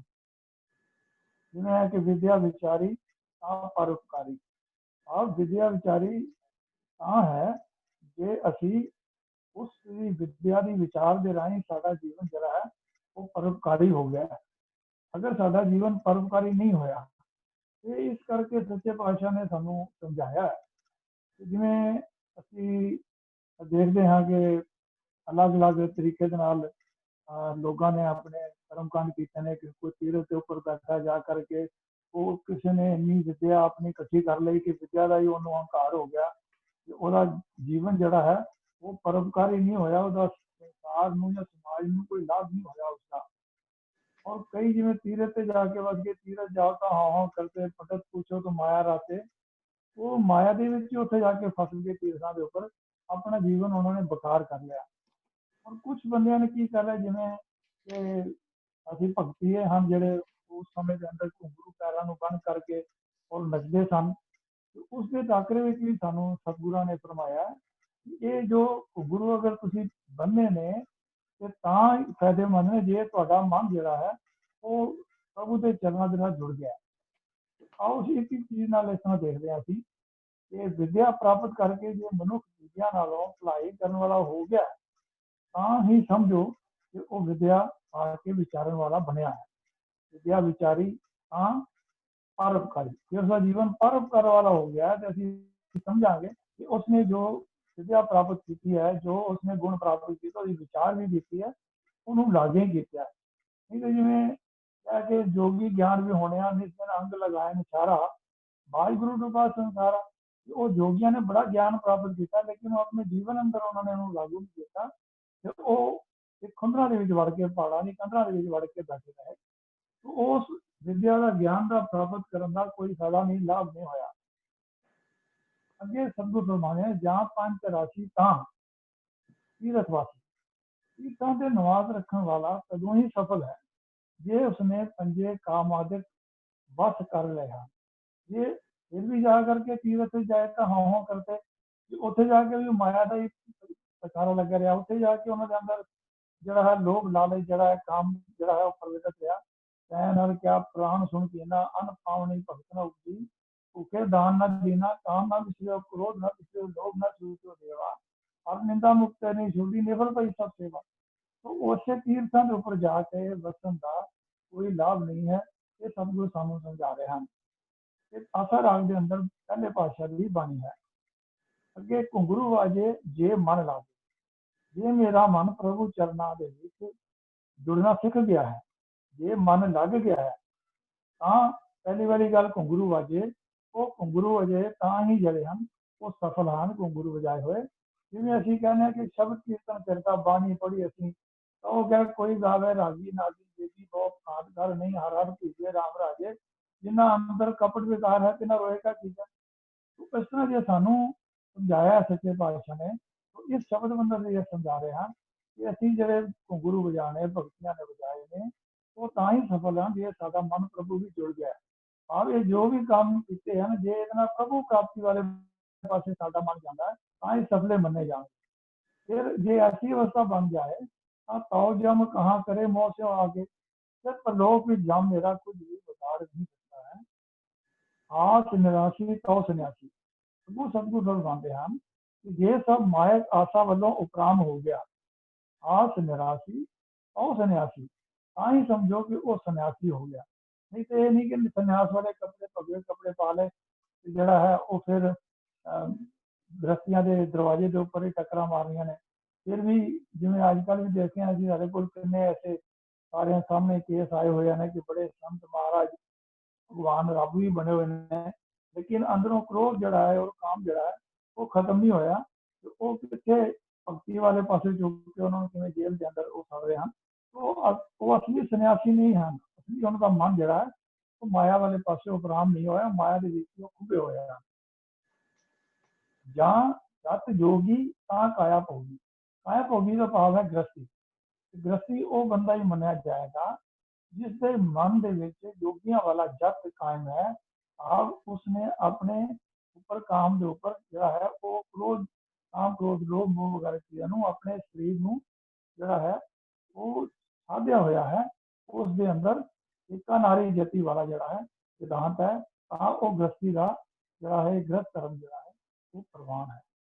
ਦਇਆ ਦਿਗੰਬਰ ਦੇ ਵਿਚਾਰੀ, ਹੁਣ ਗਿਆਨੀਆਂ ਦੀ ਗੱਲ ਕਰ ਰਿਹਾ ਕਿ ਉਹ ਬੰਦਾ ਜਿਹੜਾ ਕਿ ਕੱਪੜੇ ਨਹੀਂ ਪਾਉਂਦਾ, ਉਹ ਕਹਿੰਦਾ ਵੀ ਮੇਰਾ ਜਿਹੜਾ ਮੇਰੇ ਉੱਪਰ ਤੇ ਕੱਪੜਾ ਜਿਹੜਾ ਉਹ ਅਸਮਾਨ ਹੀ ਹੈ ਤੇ ਮੈਂ ਉਸ ਹਿਸਾਬ ਨਾਲ ਹੀ ਮੈਂ ਰਹਿਣਾ। ਸਤਿਗੁਰੂ ਫਰਮਾ ਰਹੇ ਹਨ ਕਿ ਅਗਰ ਉਹਨੂੰ ਆਪਣੀ ਇਹ ਨੂੰ ਵਿਕਾਰਾਂ ਵਾਲੇ ਪਾਸੋਂ ਦੂਰ ਕਰ ਲਿਆ ਹੈ, ਅਗਰ ਉਸਦੇ ਮਨ ਦੇ ਅੰਦਰ ਦਇਆ ਪੈਦਾ ਹੋ ਗਈ ਹੈ, ਉਹ ਸਮਝ ਲਓ ਕਿ ਅਸਲੀ ਜਿਹੜਾ ਹੈ ਉਹ ਦਿਗੰਬਰ ਹੈ। ਆਪ ਮਰੇ ਅਵਰੈ ਨਾ ਮਾਰੇ। ਗਿਆਨ ਧਰਮ ਦਾ ਇੱਕ ਬੜਾ ਵੱਡਾ ਸਿਧਾਂਤ ਹੈ ਕਿ ਉਹ ਅਹਿੰਸਾਵਾਦੀ ਹਨ। ਉਹ ਕਹਿੰਦੇ ਨੇ ਕਿ ਸਤਿਗੁਰੂ ਫਰਮਾਉਂਦੇ ਹਨ ਕਿ ਜੇ ਮਨੁੱਖ ਆਪ ਵਿਕਾਰਾਂ ਵੱਲੋਂ ਮਰਿਆ ਹੋਇਆ ਹੈ, ਅਗਰ ਉਸਨੇ ਆਪਣੇ ਵਿਕਾਰਾਂ ਨੂੰ ਮਾਰ ਲਿਆ ਤੇ ਸਮਝੋ ਉਹੀ ਅਸਲੀ ਜਿਹੜਾ ਹੈ ਅਹਿੰਸਾ ਹੈ। ਉਹ ਆਪ ਮਰੇ ਅਵਰੈ ਨਾ ਮਾਰੇ, ਉਹ ਫਿਰ ਹੋਰਨਾਂ ਨੂੰ ਨਹੀਂ ਮਾਰਦਾ। ਸਤਿਗੁਰੂ ਅਖੀਰ ਤੇ ਕਹਿ ਰਹੇ ਹਨ ਇੱਕ ਤੂੰ ਹੋਰ ਵੇਸ ਬਹੁਤ ਤੇਰੇ।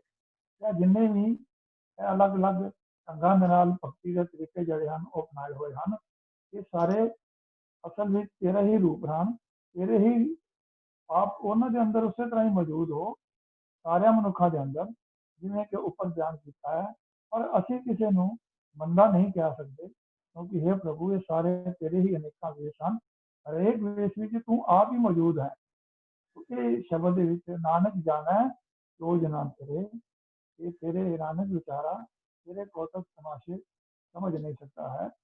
आस है आप ये प्रवान करोगे।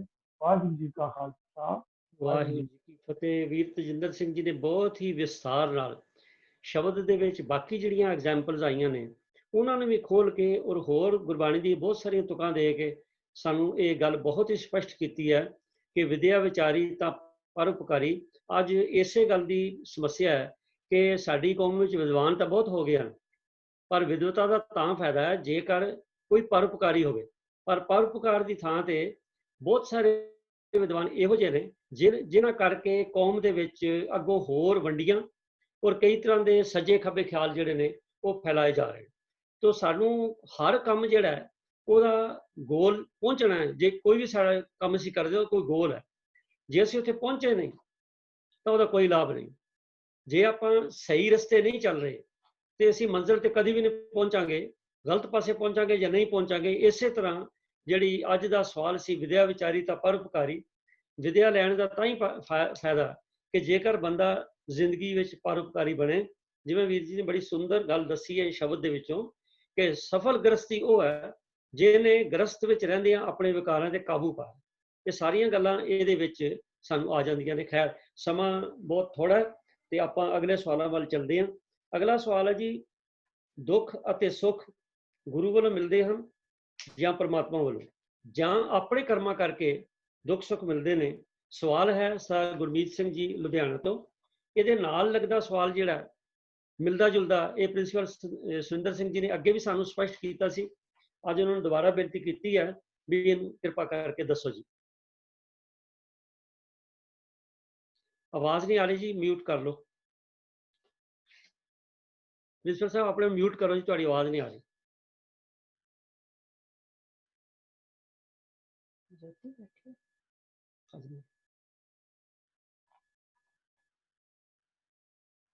नहीं आ रही आवाज ਤੁਹਾਡੇ।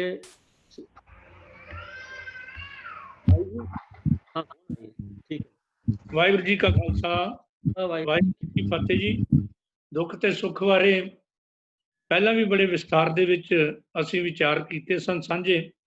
ਮੈਂ ਫਿਰ ਬੇਨਤੀ ਕਰਨਾ ਚਾਹੁੰਦਾ ਹਾਂ ਕਿ ਗੁਰਬਾਣੀ ਦੇ ਅਨੁਸਾਰ ਦੁੱਖ ਤੇ ਸੁੱਖ ਸਰੀਰ ਤੇ ਪਾਏ ਹੋਏ ਕੱਪੜਿਆਂ ਦੀ ਨਿਆਈ ਹਨ। ਇਹਨਾਂ ਦੀ ਪ੍ਰਵਾਹ ਨਹੀਂ ਕਰਨੀ ਚਾਹੀਦੀ। ਭਾਵ ਦੁੱਖ ਵੇਲੇ ਬਹੁਤਾ ਦੁਖੀ ਨਹੀਂ ਹੋਣਾ ਚਾਹੀਦਾ ਤੇ ਸੁੱਖ ਵੇਲੇ ਬਹੁਤਾ ਸੁਖੀ ਨਹੀਂ ਹੋਣਾ ਚਾਹੀਦਾ। ਜਗਤ ਗੁਰੂ ਗੁਰੂ ਨਾਨਕ ਪਾਤਸ਼ਾਹ ਜੀ ਨੇ ਆਪਣੀ ਪਾਵਨ ਬਾਣੀ ਵਿੱਚ ਇਹਨਾਂ ਨੂੰ ਕੱਪੜਿਆਂ ਦੀ ਨਿਆਈ ਦੱਸਦੇ ਹੋਏ ਫਰਮਾਇਆ, ਨਾਨਕ ਬੋਲਣ ਝਖਣਾ ਦੁੱਖ ਛੱਡ ਮੰਗੀਐ ਸੁੱਖ, ਸੁੱਖ ਦੁੱਖ ਦੋਇ ਦਰ ਕੱਪੜੇ ਪਹਿਰੇ ਜਾਏ ਮਨੁੱਖ। ਤੇ ਦੂਜੀ ਗੱਲ ਗੁਰਬਾਣੀ ਵਿੱਚੋਂ ਸਪਸ਼ਟ ਹੁੰਦੀ ਹੈ ਕਿ ਇਹ ਪੂਰਬਲੇ ਕਰਮਾਂ ਦੇ ਮੁਤਾਬਕ ਹੀ ਇਨਸਾਨ ਨੂੰ ਦੁੱਖ ਤੇ ਸੁੱਖ ਮਿਲਦੇ ਹਨ। ਉਹ ਪੂਰਬਲੇ ਕਰਮ ਭਾਵੇਂ ਇਸ ਜਨਮ ਦੇ ਹੋਣ ਤੇ ਭਾਵੇਂ ਪਿਛਲੇ ਜਨਮ ਦੇ, ਕਿਉਂਕਿ ਗੁਰਮਤਿ ਨੇ ਆਵਾਗਾਉਣ ਨੂੰ ਮੰਨਿਆ ਹੈ। ਸੋ ਸਤਿਗੁਰੂ ਦਾ ਪਾਵਨ ਬਚਨ ਕਿ ਦੁੱਖ ਸੁੱਖ ਪੂਰਬ ਜਨਮ ਕੇ ਕੀਏ, ਸੋ ਜਾਣੇ ਜਿਨ ਦਾਤੇ ਦੀਏ। ਗੁਰਬਾਣੀ ਦੇ ਵਿੱਚ ਕਰਮ ਤੇ ਹੁਕਮ ਸਿਧਾਂਤ ਨੂੰ ਮਾਨਤਾ ਦਿੱਤੀ ਗਈ। ਅਸੀਂ ਬੜੇ ਵਿਸਥਾਰ ਦੇ ਨਾਲ ਇਹ ਪਹਿਲਾਂ ਵਿਚਾਰ ਕਰ ਚੁੱਕੇ ਹਾਂ। ਗੁਰੂ ਪਾਤਸ਼ਾਹ ਪਾਵਨ ਬਾਣੀ 'ਚ ਬਚਨ ਕਰਦੇ ਹਨ ਕਿ ਹੁਕਮ ਚਲਾਏ ਆਪਣੇ ਕਰਮੀ ਬਹਿ ਕਲਾਮ। ਇਹਦਾ ਮਤਲਬ ਹੈ ਕਿ ਜੀਵ ਕਰਮ ਕਰਦੇ ਹਨ ਤੇ ਉਹਦੇ ਮੁਤਾਬਕ ਪ੍ਰਮਾਤਮਾ ਦੀ ਕਲਮ ਚੱਲਦੀ ਹੈ, ਜਾਂ ਜੋ ਪ੍ਰਮਾਤਮਾ ਨੇ ਵਿਧਾਨ ਬਣਾਇਆ ਹੈ ਉਹਦੇ ਮੁਤਾਬਕ ਉਹਨਾਂ ਜੀਵਾਂ ਨੂੰ ਆਪਣੇ ਦੁੱਖ ਜਾਂ ਸੁੱਖ ਭੋਗਣੇ ਪੈਂਦੇ ਹਨ। ਸੋ ਇਹ ਗੱਲ ਸਮਝਣ ਵਾਲੀ ਕਿ ਸਰੀਰ ਨਾਸ਼ਮਾਨ ਹੈ ਤੇ ਆਤਮਾ ਅਮਰ ਹੈ। ਕਈ ਜਨਮ ਪੈ ਕੀਟ ਪਤੰਗਾ, ਕਈ ਜਨਮ ਗਜਮੀਨ ਕੁਰੰਗਾ। ਮੈਂ ਟਾਈਮ ਨਾ ਲਾਵਾਂ, ਇਹ ਸ਼ਬਦ ਆਮ ਤੌਰ ਤੇ ਸਾਰੇ ਵਿਦਵਾਨ ਬੈਠੇ ਨੇ ਉਹਨਾਂ ਨੂੰ ਯਾਦ ਹੈ ਤੇ ਗੁਰਮਤਿ ਵਿੱਚ ਆਵਾਗਾਉਣ ਨੂੰ ਮੰਨਿਆ ਗਿਆ ਹੈ। ਗੁਰੂ ਨਾਨਕ ਪਾਤਸ਼ਾਹ ਦੇ ਪਾਵਨ ਬਚਨ ਸਾਚਾ ਉਪਜੈ ਸਾਚ ਸਮਾਵੈ, ਸਾਚੇ ਸੁਚੇ ਏਕ ਮਾਇਆ, ਝੂਠੇ ਆਵੈ ਠੌਰ ਨਾ ਪਾਵੈ, ਦੂਜੇ ਆਵਾਗਾਉਣ ਭਇਆ, ਆਵਾਗਾਉਣ ਮਿਟੇ ਗੁਰ ਸ਼ਬਦੀ, ਆਪੇ ਪਰਖੈ ਬਖਸ਼ ਲਿਆ। 940 ਪੰਨੇ ਤੇ ਗੁਰੂ ਨਾਨਕ ਪਾਤਸ਼ਾਹ ਦੇ ਪਾਵਨ ਬਚਨ ਹਨ। ਇਸ ਲਈ ਬੰਦਾ ਦੁਖੀ ਕਿਉਂ ਹੁੰਦਾ ਹੈ? ਗੁਰਬਾਣੀ ਦਾ ਫਰਮਾਨ ਹੈ, ਦੁੱਖ ਤਦੇ ਜਾਂ ਵਿਸਰ ਜਾਵੈ, ਭੂਖ ਵਿਆਪੈ ਬਹੁ ਵਿਧ ਧਾਵੈ। ਸ਼ਹੀਦਾਂ ਦੇ ਸਰਤਾਜ ਸਤਿਗੁਰੂ ਗੁਰੂ ਅਰਜਨ ਪਾਤਸ਼ਾਹ ਦੇ ਰਾਗ ਸੁਰਤ ਦੇ ਵਿੱਚ ਪਾਵਨ ਬਚਨ, ਹਰ ਆਰਾਧੇ ਅਰੋਗ ਅਨੁਦਾਈ, ਜਿਸਨੋਂ ਵਿਸਰੈ ਮੇਰਾ ਰਾਮ ਸਨੇਹੀ, ਇਸ ਲਾਖ ਵੇਦਨ ਜਣ ਆਈ। ਭਾਵ ਮਨੁੱਖ ਜਦੋਂ ਪਰਿਪੂਰਨ ਪਰਮਾਤਮਾ ਵਾਹਿਗੁਰੂ ਨੂੰ ਭੁੱਲ ਜਾਂਦਾ ਹੈ ਤੇ ਉਹਨੂੰ ਫਿਰ ਲੱਖਾਂ ਹੀ ਵਿਪਤਾਂ ਦਾ ਸਾਹਮਣਾ ਕਰਨਾ ਪੈਂਦਾ ਹੈ, ਲੱਖਾਂ ਹੀ ਦੁੱਖਾਂ ਦਾ ਸਾਹਮਣਾ ਕਰਨਾ ਪੈਂਦਾ ਹੈ। ਗੁਰੂ ਅਰਜਨ ਪਾਤਸ਼ਾਹ ਦੇ ਇਹ ਪਾਵਨ ਬਚਨ ਦੱਦੇ ਅੱਖਰ ਤੇ ਉਪਦੇਸ਼ ਦਿੰਦੇ ਹੋਏ ਸਤਿਗੁਰੂ ਨੇ ਹੁਕਮ ਕੀਤਾ ਹੈ, ਦੱਦਾ ਦੋਸ਼ ਨਾ ਦੇਵੂ ਆਪਣੇ, ਦੱਦੇ ਦੋਸ਼ ਨਾ ਦੇਵੂ ਕਿਸੈ, ਦੋਸ਼ ਕਰਮਾਂ ਆਪਣਿਆਂ, ਜੋ ਮੈਂ ਕੀਆ ਸੋ ਮੈਂ ਪਾਇਆ, ਦੋਸ਼ ਨਾ ਦੀਜੈ ਅਵਰ ਜਨਾ। ਸੋ ਇਹ ਗੱਲਾਂ ਅਸੀਂ ਪਹਿਲਾਂ ਵੀ ਵਿਸਤਾਰ ਨਾਲ ਕਰ ਚੁੱਕੇ ਹਾਂ। ਜਿਹੜਾ ਅਗਲਾ ਸਵਾਲ ਕੀਤਾ ਗਿਆ ਹੈ ਵੀਰ ਜੀ ਵੱਲੋਂ ਕਿ ਦੁੱਖ ਕੌਣ ਦਿੰਦਾ ਹੈ, ਗੁਰੂ ਜਾਂ ਪਰਮੇਸ਼ਰ। ਇਹ ਗੱਲ ਸਪਸ਼ਟ ਮੈਂ ਕਰ ਦੇਣੀ ਚਾਹੁੰਦਾ ਹਾਂ, ਨਾ ਗੁਰੂ ਦੁੱਖ ਦਿੰਦਾ ਹੈ ਇਨਸਾਨ ਨੂੰ, ਨਾ ਪਰਮੇਸ਼ਰ ਦੁੱਖ ਦਿੰਦਾ ਹੈ। ਅੱਧੇ ਦੋਸ਼ ਨਾ ਦੇਵ ਕਿਸੇ, ਇਹ ਗੱਲ ਮੈਂ ਪਹਿਲਾਂ ਸਪਸ਼ਟ ਕਰ ਦਿੱਤੀ ਹੈ। ਗੁਰੂ ਜਾਂ ਪਰਮੇਸ਼ਰ ਤਾਂ ਸੁੱਖਾਂ ਦਾ ਦਾਤਾ ਹੈ। ਬਾਣੀ ਵਿੱਚ ਇਹ ਗੱਲ ਲਿਖੀ ਗਈ ਹੈ ਕਿ ਸਰਬ ਸੁੱਖਾਂ ਕਾ ਦਾਤਾ ਸਤਿਗੁਰ ਇਸ ਕੀ ਸ਼ਰਣੀ ਪਾਈਏ। ਜਗਤ ਗੁਰੂ ਗੁਰੂ ਨਾਨਕ ਪਾਤਸ਼ਾਹ 59 ਪੰਨੇ ਤੇ ਇਹ ਗੱਲ ਹੋਰ ਸਪਸ਼ਟ ਕਰਦੇ ਨੇ ਕਿ ਸੁਖ ਦਾਤਾ ਦੁੱਖ ਮੇਟਣੋ ਸਤਿਗੁਰ ਅਸੁਰ ਸੰਘਾਰ। ਸੁਰ ਮੈਨੇ ਹੁੰਦਾ ਦੇਵਤੇ, ਅਸੁਰ ਮੈਨੇ ਹੁੰਦਾ ਦੈਂਤ। ਸੋ ਇਨਸਾਨ ਜਦੋਂ ਪ੍ਰਮਾਤਮਾ ਜਾਂ ਗੁਰੂ ਦੀ ਸ਼ਰਨ ਵਿੱਚ ਚਲੇ ਜਾਂਦਾ ਹੈ, ਉਸ ਵੇਲੇ ਗੁਰੂ ਦੇ ਲਈ ਸੁੱਖਾਂ ਦਾ ਦਾਤਾ ਤੇ ਦੁੱਖ ਮੇਟਣ ਵਾਲਾ ਬਣ ਜਾਂਦਾ ਹੈ। ਤੇ ਸਤਿਗੁਰੂ ਜਿਉਂਦੇ ਜੀ ਵੀ ਜਿਨ੍ਹਾਂ ਜਮਾਂ ਦੇ ਨਾਲ ਕਾਮ, ਕ੍ਰੋਧ, ਲੋਭ, ਮੋਹ, ਹੰਕਾਰ ਦਾ ਵਾਹ ਪੈਂਦਾ ਹੈ ਇਨਸਾਨ ਦਾ, ਉਹਦਾ ਵੀ ਦੁੱਖ ਮਿਟਾ ਦਿੰਦਾ ਹੈ, ਭਾਵ ਉਹਨਾਂ ਨੂੰ ਵੀ ਨਾਸ਼ ਕਰ ਦਿੰਦਾ ਹੈ। ਭਾਈ ਸਾਹਿਬ ਭਾਈ ਗੁਰਦਾਸ ਜੀ ਨੇ ਵੀ ਇਹ ਬੜੀ ਸਪਸ਼ਟ ਗੱਲ ਲਿਖੀ ਹੈ, ਬੜੀ ਮਸ਼ਹੂਰ ਵਾਰ ਉਹਨਾਂ ਦੀ ਪੌੜੀ ਹੈ ਕਿ ਸਤਿਗੁਰ ਗੁਣੀ ਨਿਧਾਨ ਹੈ, ਗੁਣ ਕਰ ਬਖਸ਼ੇ ਅਵਗੁਣਿਆਰੇ, ਸਤਿਗੁਰ ਪੂਰਾ ਵੈਦ ਹੈ, ਪੰਜੇ ਰੋਗ ਅਸਾਧ ਨਿਵਾਰੇ। ਅਗਲੀ ਗੱਲ ਭਾਈ ਸਾਹਿਬ ਕਹਿੰਦੇ ਸੁਖ ਸਾਗਰ ਗੁਰਦੇਵ ਹੈ, ਸੁਖ ਦੇ ਮੇਲ ਲਏ ਦੁਖਿਆਰੇ। 26ਵੀਂ ਵਾਰ ਦੀ 19ਵੀਂ ਪੌੜੀ ਦੇ ਵਿੱਚ ਭਾਈ ਸਾਹਿਬ ਨੇ ਇਹ ਗੱਲ ਸਪਸ਼ਟ ਕਰ ਦਿੱਤੀ ਹੈ ਕਿ ਸਤਿਗੁਰੂ ਜਾਂ ਪਰਮੇਸ਼ਰ ਸੁੱਖਾਂ ਦਾ ਦਾਤਾ ਹੈ, ਜੋ ਅਵਗੁਣ ਕੱਟ ਕੇ ਆਤਮਾ ਤੇ ਪ੍ਰਮਾਤਮਾ ਦਾ ਮਿਲਾਪ ਵੀ ਕਰ ਦਿੰਦਾ ਹੈ। ਜੈਸਾ ਸਤਿਗੁਰੂ ਸੁਣੀਦਾ ਤੈਸੋ ਹੀ ਮੈਂ ਡੀਠ, ਵਿਛੜਿਆ ਮੇਲੇ ਪ੍ਰਭੂ ਹਰ ਦਰਗਾਹ ਕਾ ਵਸੀਠ, ਹਰ ਨਾਮੋ ਮੰਤਰ ਦ੍ਰਿੜਾਏਂਦਾ, ਕੱਟੇ ਹਉਮੈ ਰੋਗ, ਨਾਨਕ ਸਤਿਗੁਰੂ ਤੇ ਨਾਲ ਮਿਲਾਇਆ ਜਿਨ੍ਹਾਂ ਤੁਰੇ ਪਿਆ ਸੰਜੋਗ। ਦੂਜੀ ਗੱਲ, ਗੁਰ ਤੇ ਪਰਮੇਸ਼ਰ ਵਿੱਚ ਅੰਤਰ ਨਹੀਂ। ਸਤਿਗੁਰੂ ਦੇ ਪਾਵਨ ਬਚਨ ਬਾਣੀ ਚ ਲੱਭਦੇ ਹਨ, ਨਾਨਕ ਸੋਧੇ ਸਿਮਰਤ ਵੇਦ, ਪਾਰ ਬ੍ਰਹਮ ਗੁਰ ਨਾਹੀ ਭੇਦ। ਭੈਰੋ ਰਾਗ ਦੇ ਸ਼ਬਦ ਪੰਨਾ 1142 ਤੇ ਗੁਰੂ ਅਰਜਨ ਦੇਵ ਜੀ ਮਹਾਰਾਜ ਦੇ ਪਾਵਨ ਬਚਨ ਹਨ। ਪੁਰਾਤਨ ਜਨਮ ਸਾਖੀ ਵਿੱਚ ਵੀ ਗੁਰੂ ਨਾਨਕ ਦੇਵ ਜੀ ਨੂੰ ਗੁਰੂ ਪਰਮੇਸ਼ਰ ਦੀ ਪਦਵੀ ਦੇ ਸੰਕੇਤ ਨਾਲ ਜੋ ਸ਼ਬਦਾਵਲੀ ਲਿਖੀ ਹੈ, ਮੈਂ ਆਪ ਜੀ ਨੂੰ ਸੁਣਾ ਦੇਣੀ ਚਾਹਦਾ ਹਾਂ, ਜਿਹਦੇ ਚ ਇਹ ਸ਼ਬਦ ਲਿਖੇ ਨੇ, ਨਾਨਕ ਜਿਸ ਉੱਪਰ ਤੇਰੀ ਨਜ਼ਰ ਉਸ ਉੱਪਰ ਮੇਰੀ ਨਜ਼ਰ, ਜਿਸ ਉੱਪਰ ਤੇਰਾ ਕਰਮ, ਕਰਮ ਮੈਨੇ ਬਖਸ਼ਿਸ਼, ਉਸ ਉੱਪਰ ਮੇਰਾ ਕਰਮ, ਮੇਰਾ ਨਾਮ ਪਾਰ ਬ੍ਰਹਮ ਪਰਮੇਸ਼ਰ ਤੇ ਤੇਰਾ ਨਾਮ ਗੁਰ ਪਰਮੇਸ਼ਰ। ਗੁਰਬਾਣੀ ਵਿੱਚ ਇਸ ਗੱਲ ਦੀ ਪ੍ਰੋੜਤਾ ਮਿਲਦੀ ਹੈ। ਜਦੋਂ ਗੁਰੂ ਨਾਨਕ ਪਾਤਸ਼ਾਹ ਨੂੰ ਪਰਮੇਸ਼ਰ ਦਾ ਰੂਪ ਪੱਟ ਸਾਹਿਬਾਨ ਨੇ ਲਿਖਿਆ, ਜੋਤ ਰੂਪ ਹਰਿ ਆਪ ਗੁਰੂ ਨਾਨਕ ਕਹਾਇਓ, ਜਦ ਤੀਜੇ ਪਾਤਸ਼ਾਹ ਗੁਰੂ ਅਮਰਦਾਸ ਜੀ ਮਹਾਰਾਜ ਬਾਰੇ ਆਪ ਨਾਰਾਇਣ ਕਲਾ ਧਾਰ ਜਗ ਮੈਂ ਪ੍ਰਵਰਿਓ, ਗੁਰੂ ਅਰਜਨ ਦੇਵ ਜੀ ਮਹਾਰਾਜ ਨੂੰ ਸਪਸ਼ਟ ਲਿਖਿਆ ਹੈ, ਧਰਨ ਗਗਨ ਨਭ ਖੰਡ ਮੈਂ ਜੋਤ ਸਰੂਪੀ ਰਹਿਓ ਭਰ, ਭਨ ਮਤਰਾ ਕਛ ਭੇਦ ਨਹੀਂ, ਗੁਰੂ ਅਰਜਨ ਪ੍ਰਤੱਖ ਹਰ। ਜਾਂ ਗੁਰੂ ਅਰਜਨ ਪਾਤਸ਼ਾਹ ਦੇ ਆਪਣੇ ਪਾਵਨ ਬਚਨ ਹਨ, ਗੁਰੂ ਗੋਬਿੰਦ, ਗੋਬਿੰਦ ਗੁਰੂ ਹੈ, ਨਾਨਕ ਭੇਦ ਨਾ ਭਾਈ। ਗੁਰੂ ਅਰਜਨ ਪਾਤਸ਼ਾਹ ਜੀ ਨੇ ਹੀ ਆਪਣੇ ਪਾਵਨ ਬਚਨਾਂ ਲਿਖਿਆ, ਰਵਿਦਾਸ ਧਿਆਏ ਪ੍ਰਭੂ ਅਨੂਪ, ਗੁਰੂ ਨਾਨਕ ਦੇਵ ਗੋਬਿੰਦ ਰੂਪ। ਸੋ ਉਹੀ ਜੋਤ ਜਿਹੜੀ ਜੋਤ ਰੂਪ ਰੱਬ ਗੁਰੂ ਨਾਨਕ ਪਾਤਸ਼ਾਹ ਦੇ ਰੂਪ ਵਿੱਚ ਪ੍ਰਗਟ ਹੋਈ, ਅੱਜ ਦਸਾਂ ਜਾਮਿਆਂ ਦੇ ਹੁੰਦੀ ਹੋਈ, ਦਸਾਂ ਜਾਮਿਆਂ ਦੇ ਰਾਹੀਂ ਹੁੰਦੀ ਹੋਈ ਅੱਜ ਗੁਰੂ ਗ੍ਰੰਥ ਤੇ ਗੁਰੂ ਪੰਥ ਦੇ ਵਿੱਚ ਵਿਦਮਾਨ ਹੈ। ਬਾਣੀ ਵਿੱਚ ਇਸ ਗੱਲ ਦੇ ਹਵਾਲੇ ਮਿਲਦੇ ਹਨ, ਵਾਹ ਵਾਹ ਬਾਣੀ ਨਿਰੰਕਾਰ ਹੈ, ਤਿਸ ਜੀਵੜ ਅਵਰ ਨਾ ਕੋਏ। ਇਸ ਲਈ ਗੁਰੂ ਤੇ ਪਰਮੇਸ਼ਰ ਦੇ ਵਿੱਚ ਸਿੱਖ ਨੇ ਕਦੇ ਕੋਈ ਅੰਤਰ ਨਹੀਂ ਸਮਝਣਾ, ਦੋਵੇਂ ਇੱਕ ਰੂਪ ਹਨ। ਸੋ ਜਿੱਥੋਂ ਤੱਕ ਸੰਬੰਧ ਦੁੱਖਾਂ ਸੁੱਖਾਂ ਦਾ ਹੈ, ਇਹ ਮਨੁੱਖ ਦੇ ਆਪਣੇ ਕੀਤੇ ਹੋਏ ਕਰਮਾਂ ਦੇ ਮੁਤਾਬਕ ਹੀ ਮਿਲਦੇ ਹਨ, ਤੇ ਗੁਰੂ ਤੇ ਪਰਮੇਸ਼ਰ ਇੱਕ ਹੈ, ਜੋ ਉਸਨੇ ਵਿਧਾਨ ਬਣਾਇਆ, ਇਨਸਾਨ ਉਹਦੇ ਮੁਤਾਬਕ ਆਪਣੇ ਦੁੱਖ ਭੋਗਦਾ ਹੈ। ਸੋ ਮੇਰੇ ਵਿਚਾਰ ਦੇ ਮੁਤਾਬਕ ਕੁਝ ਵਿਚਾਰ ਆਪ ਜੀ ਦੀ ਸੇਵਾ ਵਿੱਚ ਰੱਖੇ ਹਨ। ਇਹ ਕੋਈ ਹੋਰ ਸੋਧ ਕਰਨੀ ਚਾਹੁੰਦੇ ਹੋ ਤੇ ਆਪਣੇ ਆਪ ਨੂੰ ਵਡਭਾਗਾ ਸਮਝਾਂਗਾ ਜੀ। ਬਹੁਤ ਬਹੁਤ ਧੰਨਵਾਦ। ਵਾਹਿਗੁਰੂ ਜੀ ਕਾ ਖਾਲਸਾ, ਵਾਹਿਗੁਰੂ ਜੀ ਕੀ फतेह। प्रिंसिपल साहब जी ने बहुत सुखैन और बड़ी विस्तार सहित दोनों प्रश्नों का उत्तर दे दिता है कि पार ब्रह्म ते गुरु विच कोई फर्क नहीं है। दूसरा जो दुख है, देखो वाहिगुरु साडा माता पिता है, तू मेरा पिता तू है मेरे माता, ਮਾਤਾ ਪਿਤਾ ਕਦੀ ਆਪਣੇ ਬੱਚੇ ਨੂੰ ਦੁੱਖ ਨਹੀਂ ਦਿੰਦੇ, ਬੱਚਾ ਭਾਵੇਂ ਜੋ ਮਰਜ਼ੀ ਜਿਸ ਤਰ੍ਹਾਂ ਦਾ ਮਰਜ਼ੀ ਹੋਵੇ। ਇਸ ਕਰਕੇ ਪਰਮੇਸ਼ਰ ਵੱਲੋਂ ਕੋਈ ਦੁੱਖ ਨਹੀਂ, ਦੁੱਖ ਨਹੀਂ ਪਰ ਸੁੱਖ ਹੀ ਆ ਰਹੇ, ਇੱਕ ਹੀ ਇੱਕ ਨੇ ਇੱਥੇ ਸਭ ਸੁੱਖ ਹੈ। ਤੇ ਸਾਡੀਆਂ ਆਪਣੀਆਂ ਖਰਬਸਤੀਆਂ, ਮਨ ਦੀਆਂ ਸ਼ੈਤਾਨੀਆਂ ਔਰ ਸਾਡੇ ਪਾਪ ਕਰਮਾਂ ਕਰਕੇ ਅਸੀਂ ਦੁੱਖ ਭੋਗਦੇ ਹਾਂ। ਜੇ ਆਪਾਂ ਸਤਿਗੁਰੂ ਦੇ ਅਨੁਸਾਰੀ ਹੋ ਕੇ ਚੱਲੀਏ ਤਾਂ ਇਹ ਜੀਵਨ ਬੜਾ ਸੁਖੈਨ ਔਰ ਇਹ ਮਨੁੱਖਾ ਜੀਵਨ ਬਹੁਤ ਵਧੀਆ ਔਰ ਬੜਾ ਲੁਤਫ ਲੈਣ ਵਾਲਾ ਹੈ। ਸਾਨੂੰ ਗੁਰਬਾਣੀ ਅਨੁਸਾਰੀ ਆਪਣਾ ਜੀਵਨ ਕਰਨਾ ਚਾਹੀਦਾ। ਤਾਂ ਸਾਧ ਸੰਗਤ ਜੀ, ਇੱਕ ਕੁਐਸਚਨ ਰਹਿ ਗਿਆ ਪਰ ਹੁਣ ਸਮਾਂ ਹੋ ਗਿਆ, ਉਹਨਾਂ ਕੋਲੋਂ ਖਿਮਾ ਮੰਗਦੇ ਹਾਂ। ਇੱਕ ਕੁਐਸਚਨ ਗਰੁੱਪ ਚੈਟ ਵਿੱਚ ਡਾਕਟਰ ਜਸਵੰਤ ਸਿੰਘ ਜੀ ਨੇ ਪਾਇਆ, ਮੈਂ ਉਹਨਾਂ ਨੂੰ ਜਵਾਬ ਵੀ ਦੇ ਦਿੱਤਾ, ਉਹ ਅਗਲੇ ਹਫਤੇ ਲਿਆ ਜਾਏਗਾ ਕਿਉਂਕਿ ਸਮਾਂ ਜਿਹੜਾ 3 ਮਿੰਟ ਉੱਪਰ ਹੋ ਗਿਆ। ਇਸ ਕਰਕੇ ਸਾਰੀਆਂ ਸੰਗਤਾਂ ਤੋਂ ਆਪਾਂ ਖਿਮਾ ਮੰਗਦੇ ਹਾਂ। ਜਿਨ੍ਹਾਂ ਦੇ ਸਵਾਲ ਰਹਿ ਗਏ ਨੇ ਉਹਨਾਂ ਪਾਸੋਂ ਵੀ ਖਿਮਾ ਮੰਗਦੇ ਹਾਂ।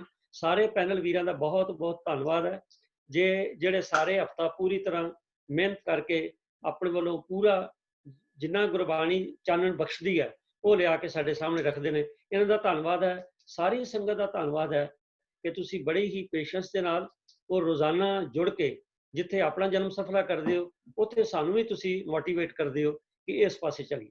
ਸਭ ਦਾ ਧੰਨਵਾਦ ਜੀ। ਹੋਈਆਂ ਭੁੱਲਾਂ ਦੀ ਖਿਮਾ। ਵਾਹਿਗੁਰੂ ਜੀ ਕਾ ਖਾਲਸਾ, ਵਾਹਿਗੁਰੂ ਜੀ ਕੀ ਫਤਿਹ।